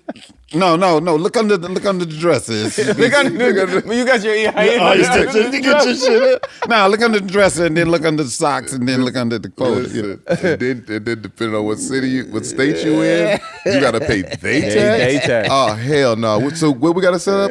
What kind of corp? You call the niggas a set up corp, so you got to pay they tax, nigga.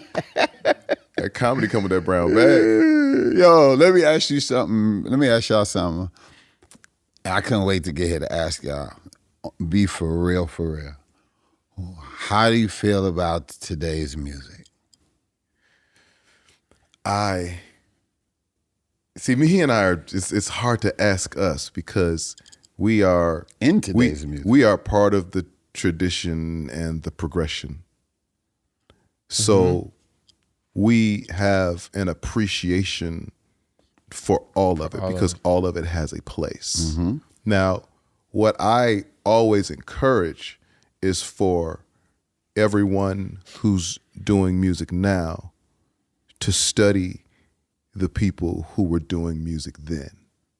Don't miss that step, because somewhere in that timeline is a recipe that makes sense for you, that you can take and apply. As we were talking about Michael Jackson the other day, when you talk about Michael Jackson, in order to truly be a great performer, from Beyonce to Bruno Mars to Chris Brown, you are grabbing ingredients from the greatest, from Michael Jackson.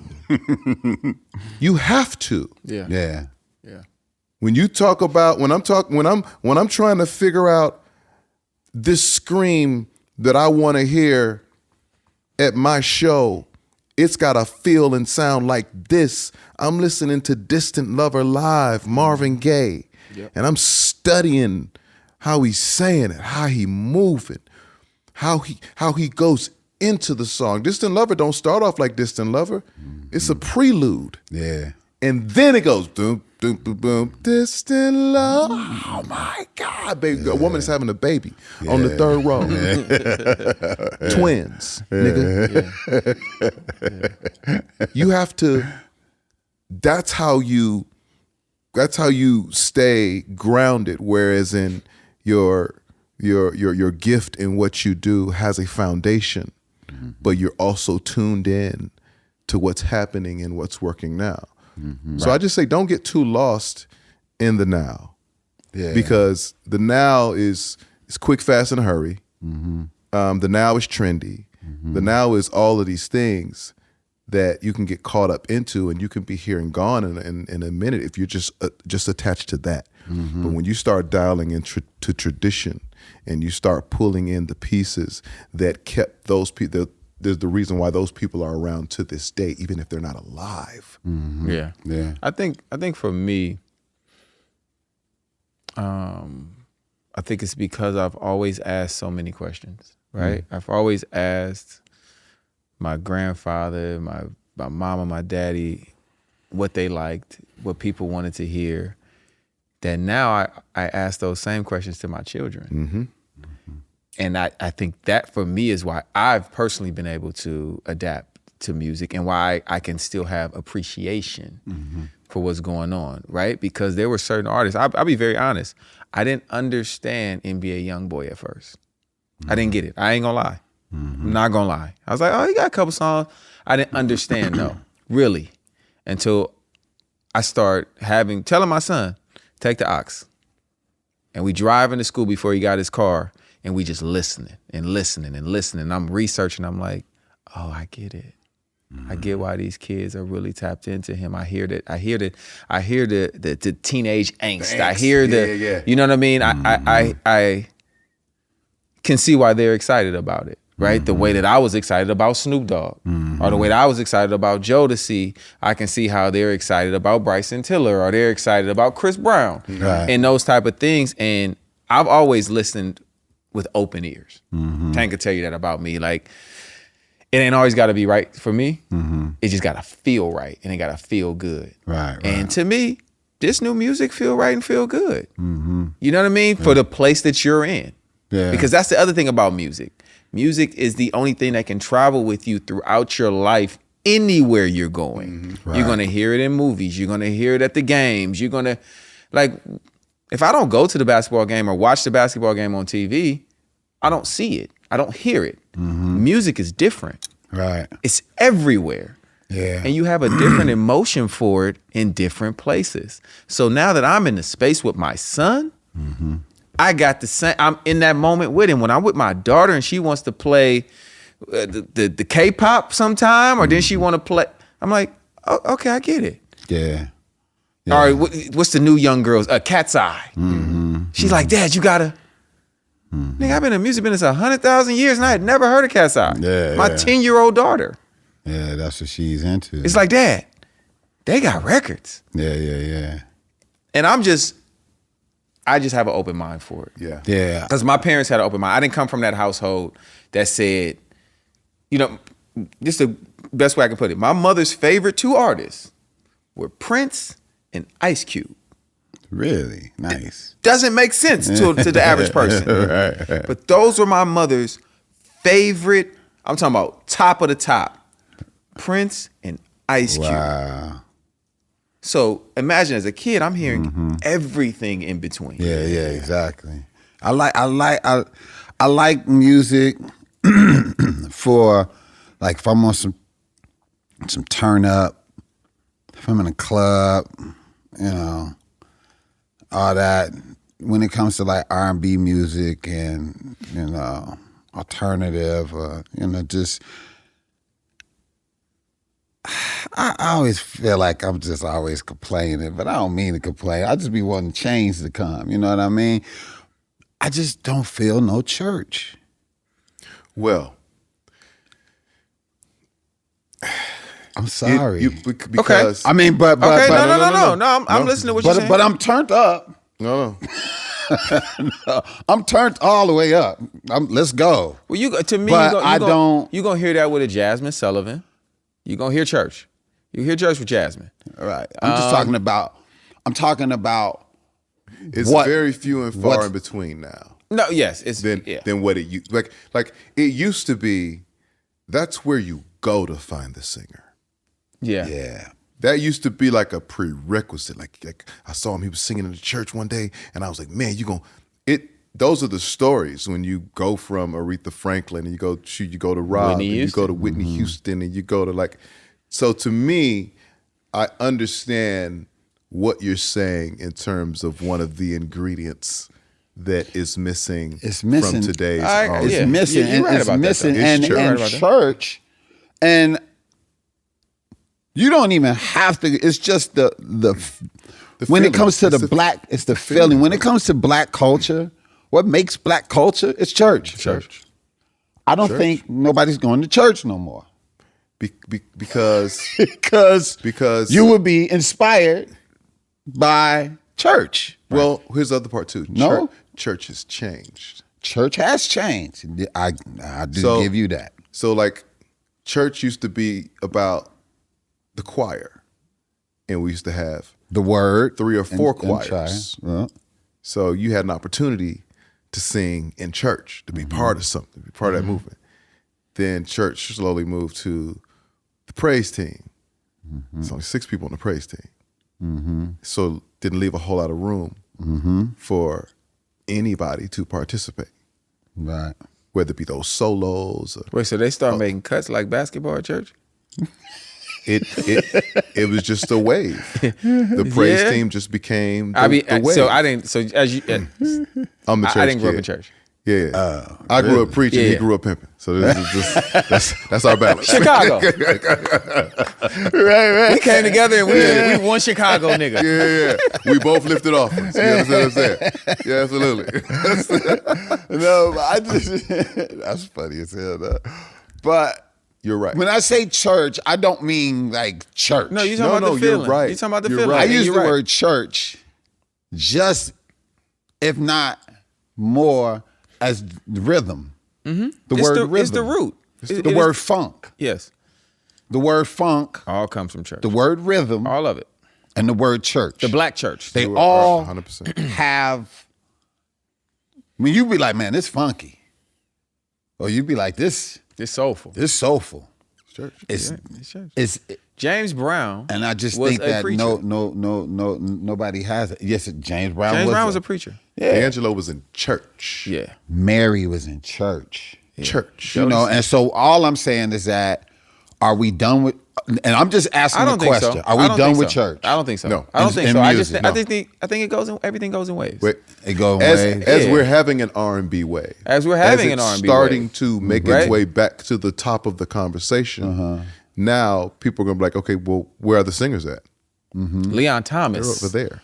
Leon Thomas. Leon Thomas is Come on now. a bad That boy. nigga singing from a place. No, Leon Thomas a bad boy. You get what I'm saying? No, Like, he's so- a bad boy. Chris Brown was in church. Yeah, no, Yeah. you could tell Chris was in church. You Yes. know what I mean? And I get that there are waves of music that has to be made, and I get that. I'm with it all day long or whatever. But there's still some kind of church in some there. more church. You know what I mean? It's like you still gonna feel it. Like I know this is gonna sound crazy. Like Gunna, his album, this last album, I don't really even listen to that kind of Gunna album was phenomenal to me, dog. And I don't even really, I'm not like a trap kind of dude. I don't even know if you consider it like that. Melodic, but though. Yeah. It's so melodic. It's the melodies that got so you. much. It feels It's a vibe.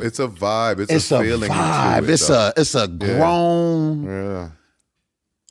I feel church in that, dog. You feel a spirit. I feel church in it. I feel like it's soulful. It's a connection. Church is a connection. You know what I mean? It's like, oh wow, this kid. But that's got also can be a result of someone being honest and bearing their heart and bearing their soul in something. And so that is going to create the connection needed, the feeling that you think, because a lot of times, again, there's this trendy music, there's this attempt to chase what sounds good on radio, there's this attempt to chase the hottest producer or chase the hottest songwriter. And in those instances, you can get a hit record, but is it honest? Is it going to penetrate? Like a lot of times it's like, that's what I think artists should focus on. Focus on the heart and the mind of where you are, and use those songs to have that conversation, and that is how you get the people. Like there can be bodies of work that don't have hit songs, but the conversation in that project is just like, oh my God, this is incredible. And it gives you that spiritual connection that you need that can get lost in all of the computer and all of the shit. You know what I'm saying? And we need the church, man. What's winning right now? Fame, or talent? Fame. To me, fame is winning. Well, you know in what? abundance like that. It's more fame than I there have is. to say fame because there are more people famous now for nothing, right, than ever before. Like they're like not even just famous for nothing, famous for a little. Famous for like you can go viral. Famous for anything other than a gift. Yeah. You know what I'm saying? Yeah. A God-given gift. Now it's just a thing, a something that you do enough of, and you're famous. Yeah, that's crazy, right? I ain't mad at niggas being able to go get a bag, though. Listen, I'm not mad at nobody getting a bag. I'm not mad at none of that. I want everybody, because everything... There's a balance. It's a balance, and everything changes and it evolves, and you complaining about it ain't gonna stop a motherfucking thing. Like, I understand that totally. I want everybody to get money or whatever. I just want someone to still believe in what got all of us here. Well, you know what? In the get-go. The responsibility falls upon the people who actually want to see it and feel it. It does, and it changes because, but I don't know, do you blame the artist or do you blame the taste of the people? No. You don't blame nobody, but it's just the evolution. It's on everybody. Like, as you say, you want to hear and feel a certain thing, right? When you DJ, you got to play it. Right. So it's on you. It's and on now me the people to play that. And now the people listening to you are going to be like this. Ooh, what's that? Yeah. Right. And now you are reprogramming people to fall back in love with the true essence of where all of this shit is. As me and Jay say, we want to hear more, or we want to see more. Okay, well, we have to actively make it. We have to actively go look for it. We can't wait for somebody else to do the thing that we know to do. Yeah. And the most talented have to work. Because a lot of times the most talented don't want to work. You're lazy. But I think that most talented people are inferior to what's going on right now. Or they feel like they don't want to do the work. They don't want to do the work. I don't think so. Listen, I watched. Or maybe y'all know. I watched with my own eyes Kendrick Lamar come out sputtering. Niggas can say what they want in the beginning. Oh, yeah, we knew. Man, listen. When Kendrick, Top Dog, TDE was first at Interscope Records, after they was out of their deal at Warner, with J-Rock and they was rebuilding their thing. Mm-hmm. It was not no guarantee. Mm-hmm. But what was guaranteed was he was a talented motherfucker from the beginning. Absolutely. So to see him go from like, oh yeah, he's dope and we rocking with him, to now years later be, oh, he's the king right now. Yeah. You know what I'm saying? Right. Like he is, I went to go see him at a stadium. I remember going to see Kendrick at what's the small room in across the street from Staples? Is it the Novo? It was me and you. It was the club. Yeah. Yeah. Yes. The Novo. Something like that. I saw him open for Hall and Oates. What? Ain't that I did? I saw him open for Hall and Oates, and we spoke right after the show. Come on, man. Come on. Yeah. To doing stadiums. Work. The work. Because it was everything. Oh, he's a backpack rapper. It's a this. He don't got the hits to that. Stadiums. All the talent in the world. But if he just rests on talent alone, if he doesn't figure out, if he doesn't do the work to make hit records, if he doesn't do the work to curate his moments the way that he does, because he's very particular about all of the moments that he's launched. If he doesn't do the work, all of that talent is for nothing. But I mean, and I hear you definitely. I just think that, like, let's bring it real quick. Andre 3000, right? Arguably one of the best that ever did it. Yes. Absolutely. Right? Absolutely. Yes. Doesn't want to do music no more. Right. Why? I think that's just a personal choice. It's a personal choice. I think it's a personal choice. And from what I've heard him say, is like, I don't got nothing to rap about. I know. I heard him say that too. Maybe he thinks in his mind like a comedian. I didn't told these jokes already. I don't want to music ain't like perform comedy. Hey Ya again for him. He doesn't want to do that ever again. But that's what I'm saying. Maybe sometimes people don't want to be defined by a thing anymore. They're like, if I can't be new, I'm good. I've done it. I learned a lot today. Like even if we go back in time and we talk about a Whitney Houston, like Whitney Houston was just standalone. She could stand in front of a microphone and just and whoop your face off, but she did the work to create a show. Yeah. And to put something together. When you went to go see Whitney Houston, you was like, this the most amazing thing I've ever seen. And then the dancers was doing this, and the band was, and the lights was. That's the work that had to go into. Everybody don't want to work like Beyonce. Just a voice. Right. Listen, Everybody Michael don't wanna work Jackson. like Beyonce. Michael Jackson singing like that at 9. He didn't have to learn all that other shit. Right. Yeah. But because he did. They put him Listen, in we've been in the level. music business a long time. I can remember when Beyonce was going solo and the conversations around the music business. Not even about the public. I'm talking about the music business. I'm talking about high-level executives. I won't say no names, but there were 2 or 3 female artists that they're like, she can't fuck with them. I'm like, her? I'm like, she cold. Yeah, she ain't them. Like, for real? They'd never admit that in 2025, and I ain't gonna put them out there. Yeah. But there were real conversations about who That's was going to crazy. be the top female artist. And she was not fully in the conversation. Her work put her in that conversation. Shit. Yeah. Her work put her in that conversation. I saw some of those early Destiny's Child shows where you're watching girls like, they cool. Yeah. They cool? Nah. Them I seen when they was dancing, when I first seen her doing whole shows in stilettos, I was like, But there's no guarantee in this shit, Deon. You gotta do the There's work. no guarantee. You gotta do gotta the do the work. work is what You I'm gotta saying. do the work. Yeah. There's no guarantee that this artist is going to be that and that artist is going to be this. There's assumptions, but if the work ain't behind that, The that's- assumptions are based on the talent. right? But But ain't no assumptions on the work. But the proof is in the work. Proof is in the work.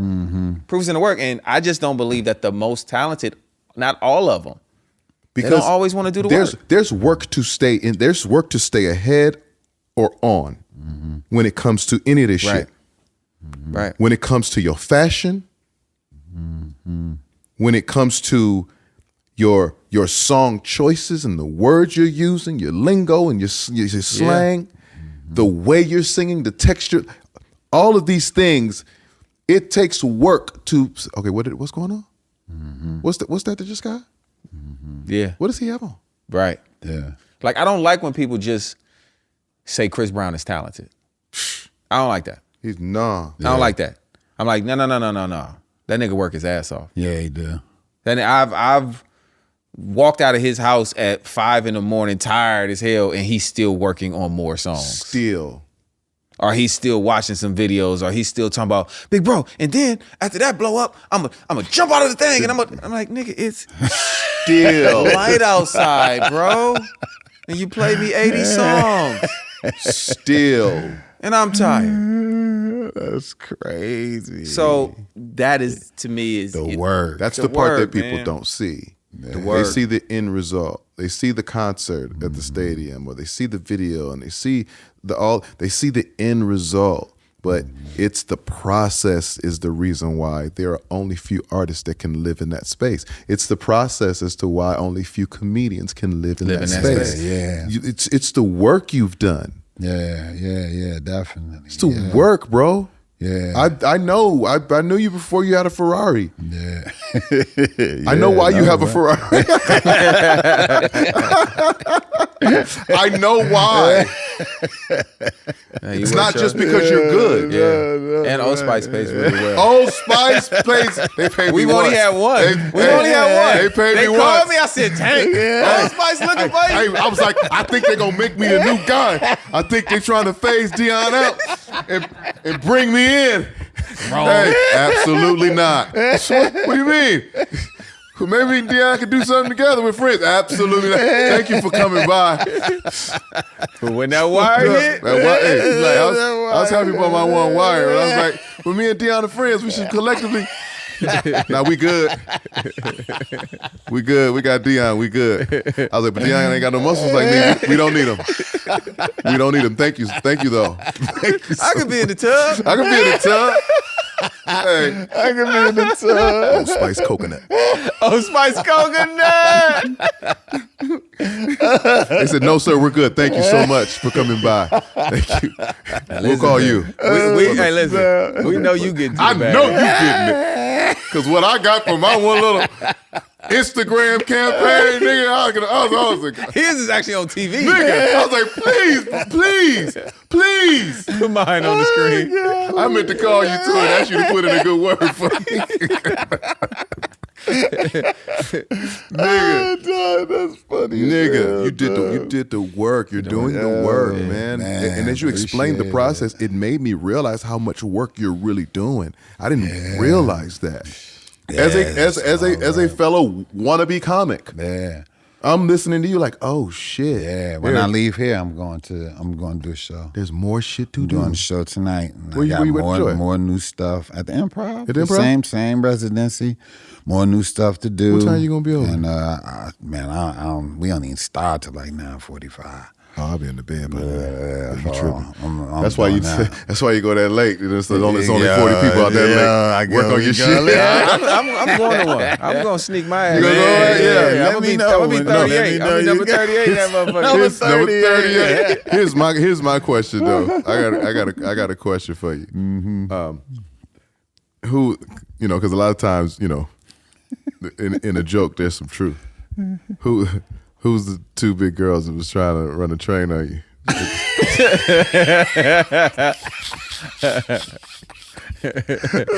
Nigga, when I say one of the greatest jokes of all times,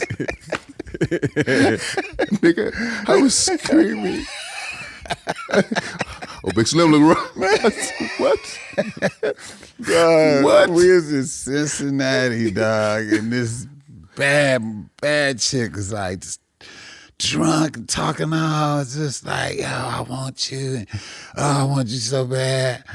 I want to share you. I want you so bad. That's what she kept saying. I was like, really? She was like, yeah. And I was like, call your girl up. And she was like, you for real? I said, yeah. She was like, all right.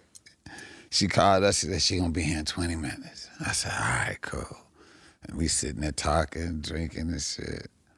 All of a sudden, I just see this motherfucker like 6'7" come walking through the door. Like walking like Jordan through the door, dog. Like, She was pigeon toed? like, dude, hooping shit. Like she's coming through the So I'm looking at her and I just glance at her and like look away. I know it ain't her. I know it ain't her. So I just look at her. I was like, damn, she tall. And then I just turned away. Boy, when she walked right, I turned around. I was like this. She was like this. What's up? What's up? She was like, what's up, girl? This him? Oh, shit. I was like, oh, no. Y'all shitting me. She was like this. Yeah, what's up? What's up? Where you from, Chicago? I was like, we not doing this. We are not doing this. So the other one wasn't bad enough to get you to. No? Okay. All right. I couldn't do it, dog. I was like, Was she at least cute? Was she cute? Nah, she wasn't cute. She was manly as shit. She was like, yo, like a straight nigga. She was like, yo, what's up? So you know, what we doing? I was like, we ain't doing nothing. We ain't doing nothing. She came to get it. Came in there like, But I wonder if that's like their thing. Like the other girl is the bait. What? No, but maybe We gonna get us I one. thought that. We gonna get us I one. thought that.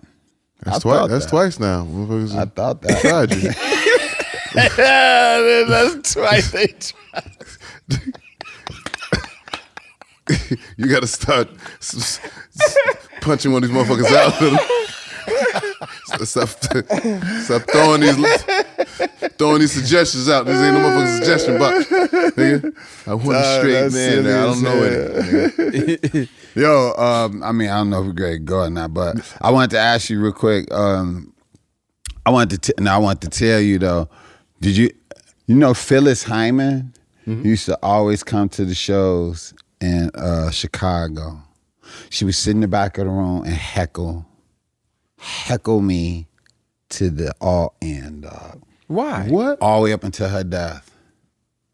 Why Get the though? fuck out of here.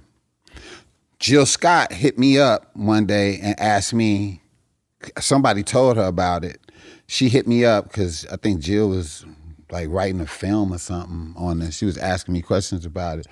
She used to come, so Bernie Mac used to have this room called Milchonaires, and he used to do, I don't know if you remember the show he had on HBO called Midnight Mac, and there was like a variety show he used to have on HBO. He used to have these dances, a comedy, and like a variety show type thing, where he used to do that at this place called Milchonaires in Chicago. And all these celebrities would come, so Bernie would be like, man, host my show, I gotta go out of town. So I would like host the show sometimes, you know. And one time I was hosting the show and I was on stage and you just hear her go, boo! And I was like, I couldn't see from the lights. And I'm just like, anyway, trying to go on with the show and bring up that, boo, get off. Just like going crazy, dog. And I'm like, and I get off stage, go back on, boo, boo. So I'm like, who is this booing me, dog? Like, what the hell? And so I get off stage.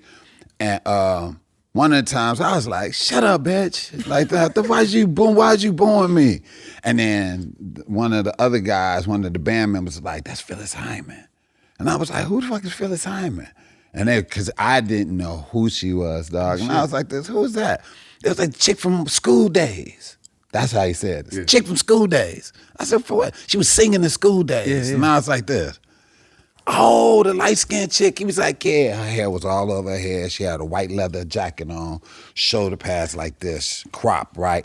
Hair everywhere, no makeup, no nothing. She had this brown skin, slick-ass motherfucker, thin mustache, brown skin, and hugging her. And that's all he did was this. As she's booing you. At anything she did, he was like this. And she was like, the boo! She'd laugh, grab her drink, and light a cigarette. Boo, motherfucker! And he like, so I'm like, whatever, I leave, right? I go to another club called the Cotton Club. I'm in the Cotton Club, and And I'm waiting on these 5 minutes for a whole week, right? I get up and I get on stage. Hey, how y'all doing? My name is, we don't give a fuck who your name is. I look, it's her again.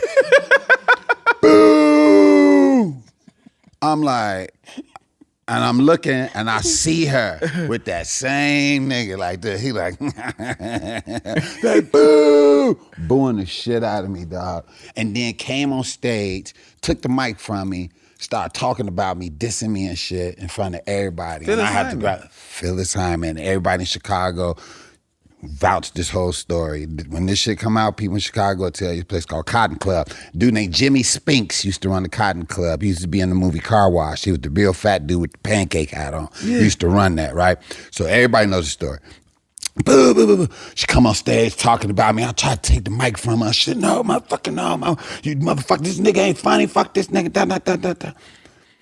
2 days later, I'm at another spot. Now I'm nervous, right? I'm like looking at the audience and shit like this. I'm looking at the audience like, so I don't see her. So I go, man, can I go next, please? They're like, nah, you like, it's about 4 more in front of you. I'm like, but no. In my mind, I'm like, I need to go up here now before she get up here. I know she gonna come. And they like, no, you gotta wait. I'm like, fuck. So I wait. I go on. She not there. But I'm nervous. I bomb. Because I'm nervous, because I'm thinking she gonna be there. So next night I go to another spot, dog. I go up in there she go again. Boo, you motherfucker, you ain't shit. Came on the stage, snacked the mic again. So I grab another mic. I'm talking about her, she talking about me. We going at it and shit. You little dick motherfucker, da, da, da, da. Just going off on me, dog. And I just was like, and I couldn't win because everybody was like, go on, Phyllis, tell his ass. And Phyllis. And I just was like, dog, I just couldn't do it. So then the next time I was gonna perform, dog, they asked me to go on stage and I was like, nah, I ain't going up there. Cause I seen the dude car in the parking lot. And I was like, I know they in there. And I'm like, I'm not doing it. So she's Baby D. She's on you. She picking on you everywhere. Everywhere I went, dog. Why? And that shit went on for like, maybe like 2 weeks, dog. Why? So at the end, the last time she did that shit to me, I was like tearing up because I waited all that time you only get 5-10 minutes. Right. You gotta wait a whole week for 5-10 minutes, and she kept fucking it up every time. And that last time she did it, man, I just was like, I don't know what to do. Cause I can't win because everybody love this chick. I don't know who she is. Never heard her music. I knew her music and didn't know it was her. Didn't know it was her. Yeah. So I just was like, I'm still thinking this the chick from school days. And I'm just like, so now I'm like upset after the show, dog. And I'm sitting outside and it's cold as shit, dog. It's cold as fuck. Her hair is everywhere, right? And my eyes, dog, you get the tears is cold coming on my face, dog. And I'm just like, I don't know what to do. She came out there. Look, man, ain't nobody trying to fuck with you like that, whatever. I like you. I fuck with you. I fuck with you and shit. Actually, I want you to go on tour with me. You should go on tour with me. Open up, all right? Just open up the shit up. Just man up, motherfucker. You can handle this shit. I just want to see if you can handle this shit. That was it. Come on, motherfucker. Here go my number. Here go my card. Here. Why don't you open up the tour? God damn it. Shit. Act like a little bitch ass motherfucker. You can handle this shit. And I just was like, don't be saying that shit. She was like, no, I'm serious, motherfucker. I said, don't set me up like for real. She was like, I'm serious. She was like, I'm sorry, all right, motherfucker. Now call me. Call me. Come on, let's go. Shit, God damn it. Come get a drink. Come on. And I went in there and shit, and that nigga was sitting there like, what you drinking? I'm like, I ain't drinking nothing. I don't know who that dude was. I don't know. He wasn't no good though. And then I say, 3 weeks after that, her manager called me once. 3 weeks after that, they said she passed away. Passed away. Yeah. Wow. I kept the card with the number on it at my mom's house forever. Wow. I had it like in this book. Yeah. Kept it there, yeah. But everybody know it. My comedian friend Tony Schofield was there. Everybody, all comedians in Chicago, they all knew about it. Yeah, but she heckled me every day because she liked me. And was trying to make you better. In her mind. Yeah. Like, if you can handle this, you can come on the road with me. Wow. Ain't that crazy? That nigga said, I saw their car. I saw Phyllis Hyman. And then, check this out. After she passed away, I went back to listen. Somebody was like, have you ever heard her music? And I was like, nah. And then they played her music, and I said, oh, I do know this song. I said, that's her. They was like, yeah. Then I heard another song, and I said, I heard this before too. Right. Then I started going down this rabbit hole, man, and I just was crying. Like, wow. She was different, man. I think she was so scorned, like them last days or whatever. Her business was different back then. It was different. Especially for women. She looked nothing like in school days. You wouldn't even known it was her, dog. She was walking around Chicago. She had the same thing on every time I saw her. Jeans and a white leather jacket, like 80s kind of jacket, shoulder pads. And her hair was this short. She just slick it back. And she just had her cigarettes and her drink and just every day, just like, it's fucked up every day, just chilling and shit. Yeah. Wow. Ain't that crazy? Wow. This nigga was getting heckled by Phyllis Hyman for 2 straight weeks. 2 straight And then weeks. she invites you on the road. Yeah. Wow. Then she passed away. Old school. Yeah, ain't that crazy? That story's wild, bro. Yeah, true story. Get your vocals ready. What? I'm scared now. Yeah. I don't know how to sing.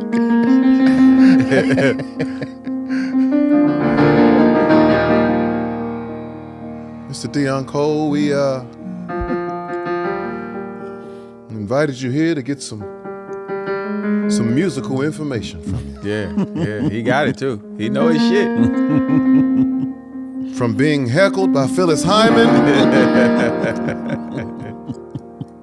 to all the success you've had touring around the world, television and film. Hanging out with R. Kelly in Chicago. My. I know there are some tunes that help shape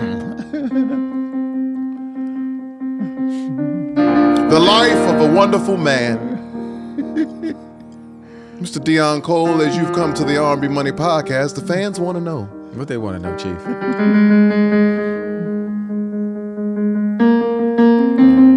They want to know your top 5.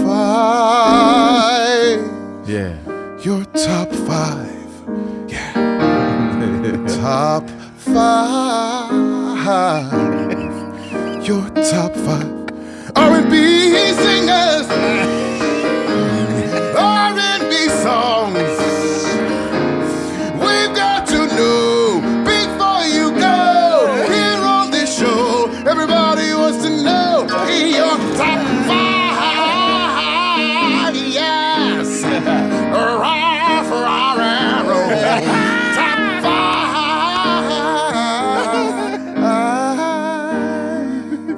Your top 5.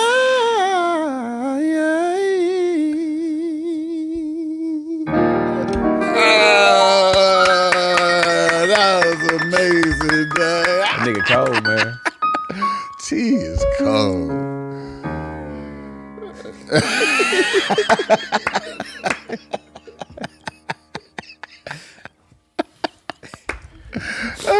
Mr. Deon Cole, That was great, dog. your top 5 R&B singers. Top 5 R&B singers.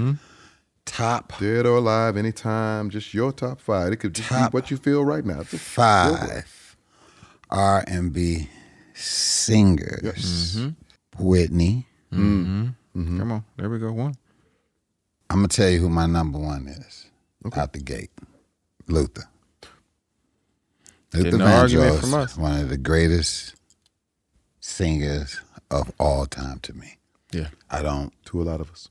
I don't really know nobody else that can really like kill it like him. Okay.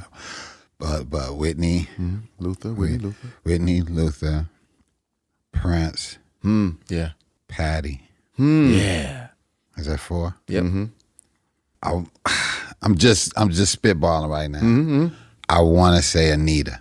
You can. You free. I want to say Anita. Free to say it. I want to say Anita. Anita Baker Yeah. has a full timestamp in my life. Yeah. That was unreal how she sung and sings. Let's listen to those records every day. As Never- my dad. Can I? Yes. Can I use your stereo? Yeah. Yeah, go ahead. Yeah. Put that album on. Yeah.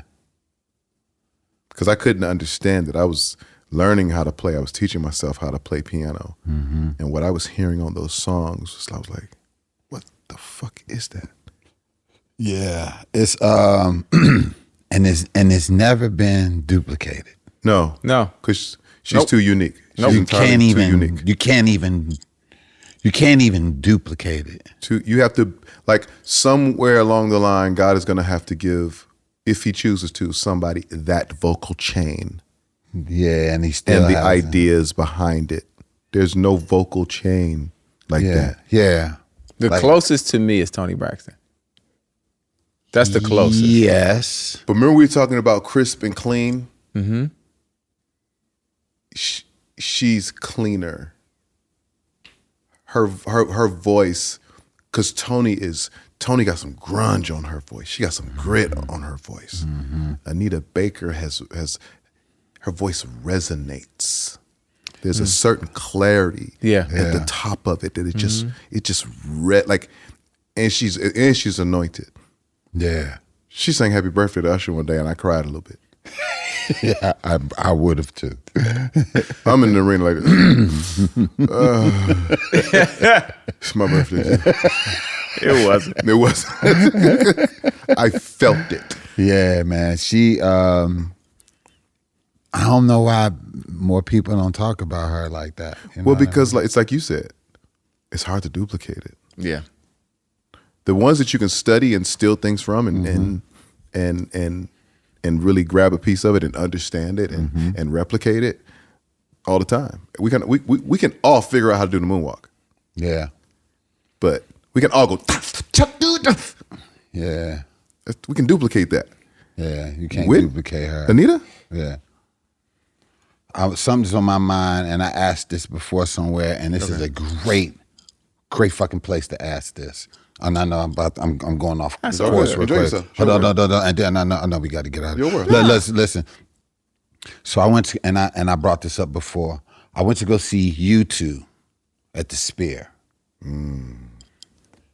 Best concert I've ever seen in my life. Right? I can imagine. Okay? I'm talking hit after hit after hit, right? Yep. YouTube sold out 5 shows a week at 20,000 people for 5 months straight. Okay? God. Let me say that again. Please. 20,000 people, 5 shows a week for 5 months straight. Now, sometimes it was 2 shows a day, which made them do 4 days a week, something like that. Maybe a 3 and a 8, whatever the fuck. 5 shows a week, right?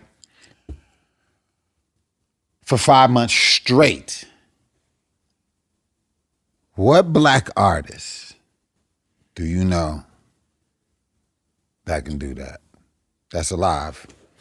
Because I feel as though that when it comes to the Rolling Stones and YouTube and all, and Aerosmith and whatever, like they have a cult following because a lot of white people, they follow these careers of their legends and they keep them alive and they keep their music alive and they pass it down to their generations of people and they go see them constantly and they know these songs or whatever. When it comes to our black artists, Living a dead or alive, though, you saying this? I'm talking alive. Alive? takes- To me, it takes I'm an older talking. artist But to do it. when it comes to our black artists, we don't pass that down. And then if we do pass it down, we're not going to support them and see them like that. And I said this on other shows before. Like, I went to go see artists and been in the audience and been like, why ain't there so many people here and stuff? But you got to think about this, though, too.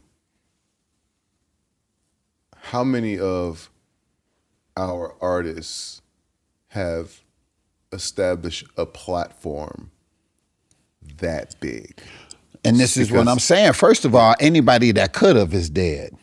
Because it's only 2 R&B artists doing stadiums right now. I say, because this is also, U2 takes time off, right? Yeah, they do take time off. U2 takes time off. Yeah. So the only artist that I believe could do that, what you just said. 5 shows, 20,000 people. I know. I know the numbers. Beyonce. Beyonce can do it. If she takes 5 years off, 4 years off, a couple years off, and they're like, this is a finale, because that's also how they promote those runs. Okay, they promote those runs as you may never see them. You may never see this again. Yeah, but I don't look at, and I get it, but I don't look at Beyonce as she's a legend. Don't get me wrong, she's legendary and all that, but I still think she's relevant right now with everything. Oh yeah, no, she's still making new music. Yeah, so you're talking about a legacy artist that's not making new music. Thank you. We don't have that. We don't have one. We don't have that. That's Sade, what I'm talking maybe. about. No, maybe Sade. No, but do we have one? 5. But Sade. Is it one that has built their brand? Like, you guys talking about U2, that they've been doing stadiums. Yeah, but right. It takes that level of fan base and artistry to even get to a point to where you can do a venue that many times. So why can't a black artist do that? But who's been in stadiums? And so that's what last I'm asking. R&B artist that was massive like that in stadiums was Michael Jackson. Michael Jackson. And that's what I'm saying, dog. That's all that I'm saying. We don't have that. And we got a different level. We don't support through the generation on that level. You know the one person I thought can do that? Who's that? Diana Ross. Diana Ross. That's the only person. And look at y'all. I know I'm just going down to 5. Yeah, 5 shows a week. 20,000. Now if you did 5 months, you did Diana Ross on the weekend. That's and right. I'm being generous. I think Diana on Ross. the weekend sold out. Okay. Weekend sold out 5 days a week for 5 months. That'd be a lot. 5 days. That's a lot. 5 days. It'd be tough. Yeah. It'd be tough to do. But no, Diana Ross is absolutely in that now if we conversation. add Lionel Richie, Earth, Wind and Fire, and Diana Ross at a package show, sold out every night. Because that's also what black people ask for. Package show. We want package. We shows. gonna package the fuck out of some shows. We want to pay a little bit for a lot. We gonna package some shows. Yeah. But I just wanted to ask if y'all have nobody. So it's nobody, right? No. Okay, I just wanted to. Someone ain't been putting out current music and no. Okay, go ahead. So all right, we can finish. All right, you guys top 5 R&B singers. Top 5 R&B songs. Top 5 R&B songs. R&B songs. But whatever makes top sense to 5 you. Yeah. R&B songs that I think You. You. This is all your list. Don't nobody matter but you. Not in this order, but I'm gonna say this: Sex You Up, Color Me Bad. Oh, you getting out there? That's where you going? Oh, you getting out there? You taking me back to high school? That is one of the greatest songs. I love Man, that song. what? You getting no argument here. Timestamp. You're not getting an argument here. Ever created. I'm with Fire. It stands the test of time forever. Period. Yeah. Right? Mm-hmm. It's an all-timer. Okay. All right. It's an all-timer. Heard it all before. My wife would love you for that. Yeah. Yeah. I mean, I can go to the Marvin Gaye and Nah. I can do all of that, Do your but thing, I'm man. just talking about it was just dun, dun, dun, dun, dun. Do your thing. You know, just Do your thing. that song by Shy. That was And If I Ever Fall in Love? I know what you're doing. that was crazy. I know what you're doing. Yeah. Tender Love. Yeah. I know exactly what you're doing. I see. Yeah, your list I is know what you're okay. doing. It's rocking. What you doing? You're DJing right now. Come on, man. What's 5? What's 5? Because you cooking. You cooking. Tender Love was off the meter. Great record. It's so hard, man. I don't know. I can't. R&B song. There's one. There you go. One left. Some Luther. Any Luther song, man. I fell in love. Come on, sing it, nigga. Come on. Don't be scared. That night I fell in love. Yeah.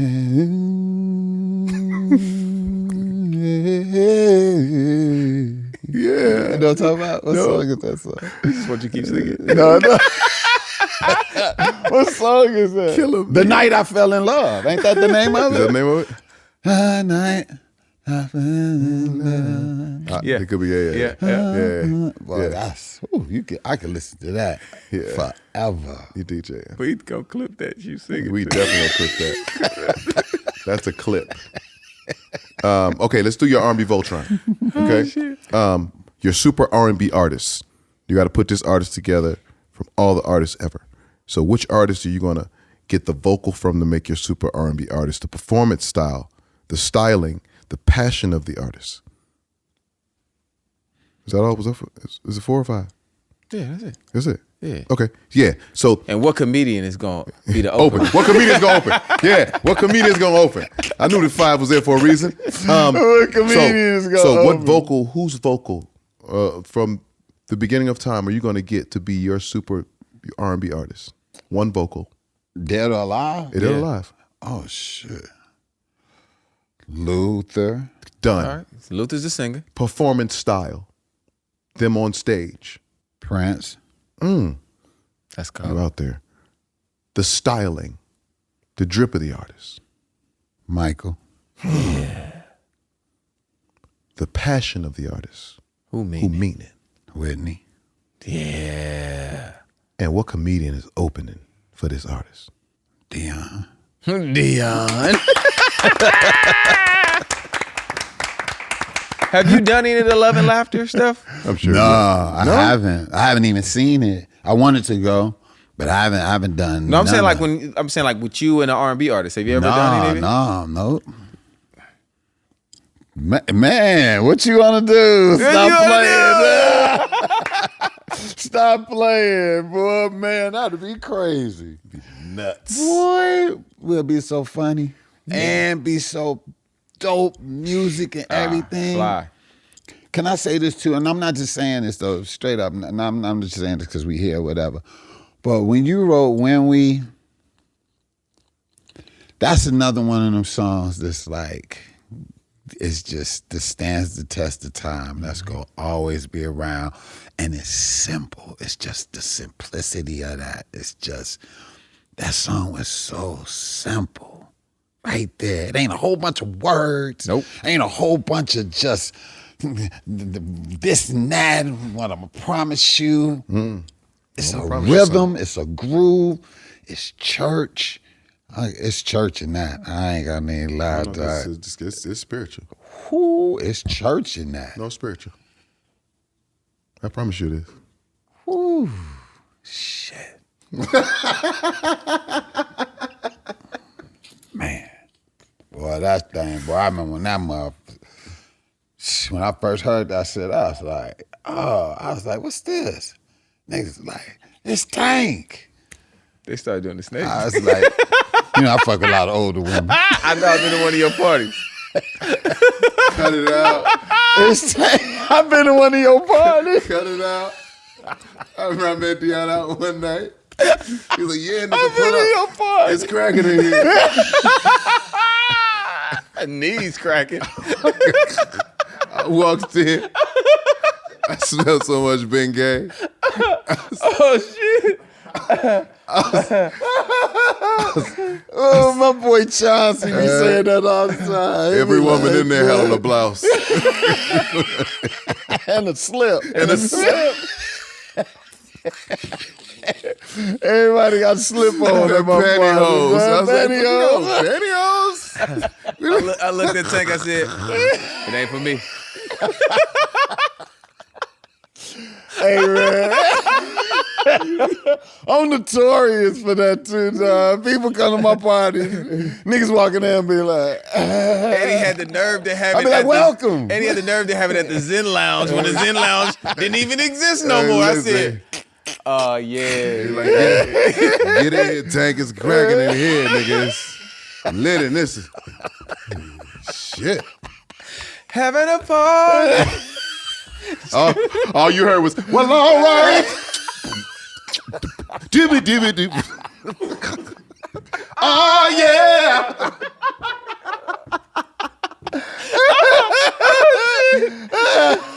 Man, I wasn't going to bring it up. Shit. I wasn't going to bring it up. He brought it up. He brought it up. He did it. He opened the door. He did the snake.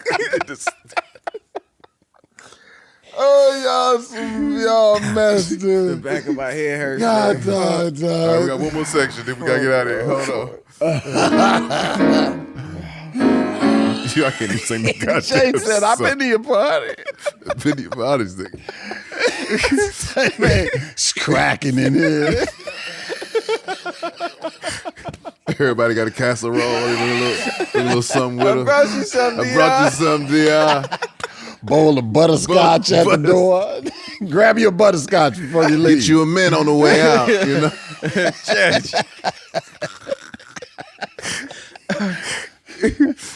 Oh, my God. Okay, here we go. I ain't saying no names. I ain't saying no names. I ain't saying no names. I ain't saying no names. Who you was, who you was with, what you did. Don't say shit. I ain't saying no names.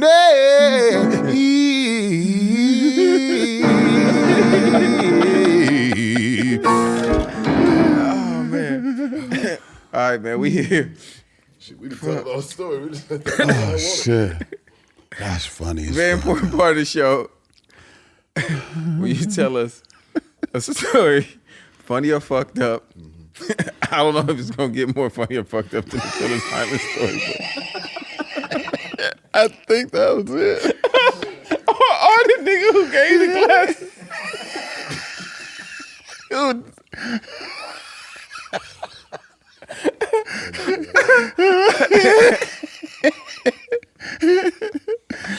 But the only rule to the game is you can't tell us no names. So you just man, shit. bro. Oh, I know you got another one. Come on, Disky. Oh, man. Okay, let me think, dog. Man, I'm crying real too. Let me think.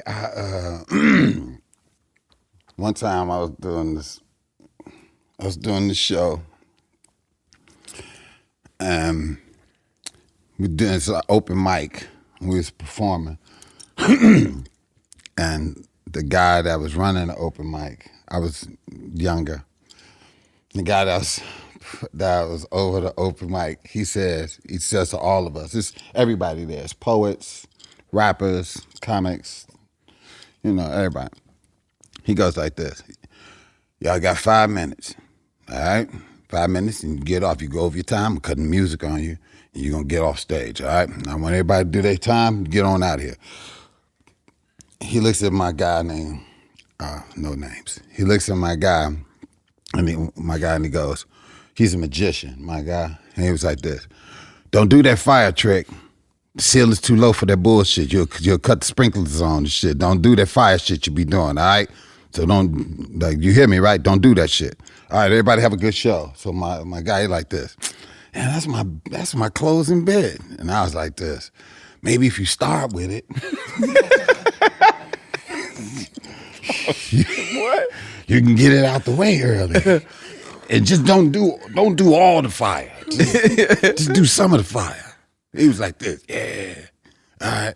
So he go on stage and he go up there and, he go up there. He got the velvet coat, got the ruffles, sleeves. He's, the handkerchief. Yeah.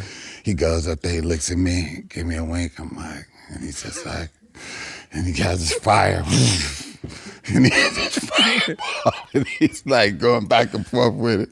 The guy in the back like, motherfucker, I told you.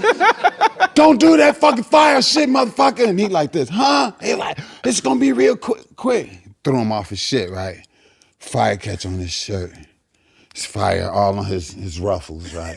And he see the fire and he trying to get the fire off his ruffles. And he like throw the fireball over here and he trying to knock this out. Now this is on fire and he trying to get it off. And all the shit is on fire and shit. And he hit the ground and we all run up there and his whole shit burned and we start stomping him. As we stomping the fire out of him. As we stomping the fire, all our shoe prints on his velvet coat, right? As we stomping him, all his tricks is shooting out his jacket and shit. So it's bouquets of flower and handkerchiefs, cards shooting out and shit, and we stomping this nigga. Some Dove shot out his jacket. I'm not bullshitting. I'm not making this up. Some Dove shot out his jacket. We all screamed because we didn't believe this nigga had birds in his jacket. Then this rabbit came, and the rabbit ran, and we like, oh shit. And as we stomping him, we get the fire out, and he lift up, and he's like dazed because we stomped the shit out of him, and he like this. And the first thing he said was, anybody see what's in my jacket? And we was like, no, ain't nobody see what's in your jacket. Right behind him, it's the big ass nigga chasing the rabbit that came out his jacket. Doves is everywhere, all that shit everywhere. Niggas is like trying to kick that shit under the table. He get up, he go in the bathroom, he in there for like 3 minutes. Then he just bust out the bathroom, run out the door, and he run outside. Because I think he went in there and like looked in his jacket and noticed all his shit was gone. And he just closed his jacket and he ran outside. He was so embarrassed. Nigga. This is the epitome of whoop that trick. Nigga, that is the funniest shit ever, nigga. Oh my God. Dude, he was laying like this, dog. That shit was like, zing.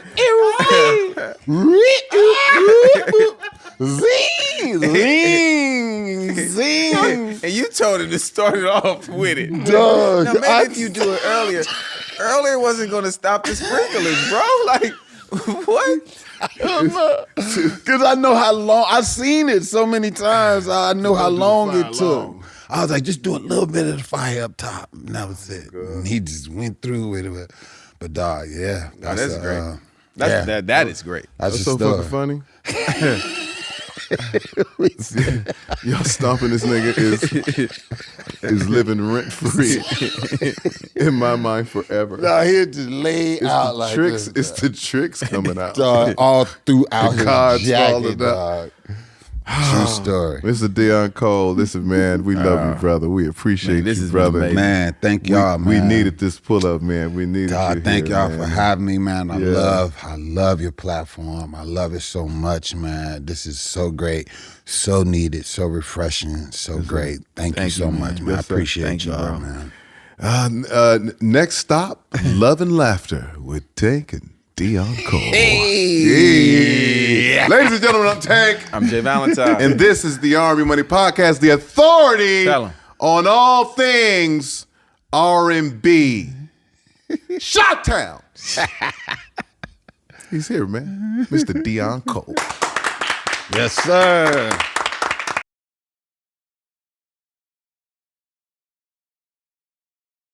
There are rules I gotta be in control. Know you like when I got like that shit. Control. I know all of your spots. I'm in control. Take this a ride. Lose your mind when I'm inside. Control. You know when I'm in. Control. You know when I'm in. Tighten up. You know when I come through, I'ma light it up.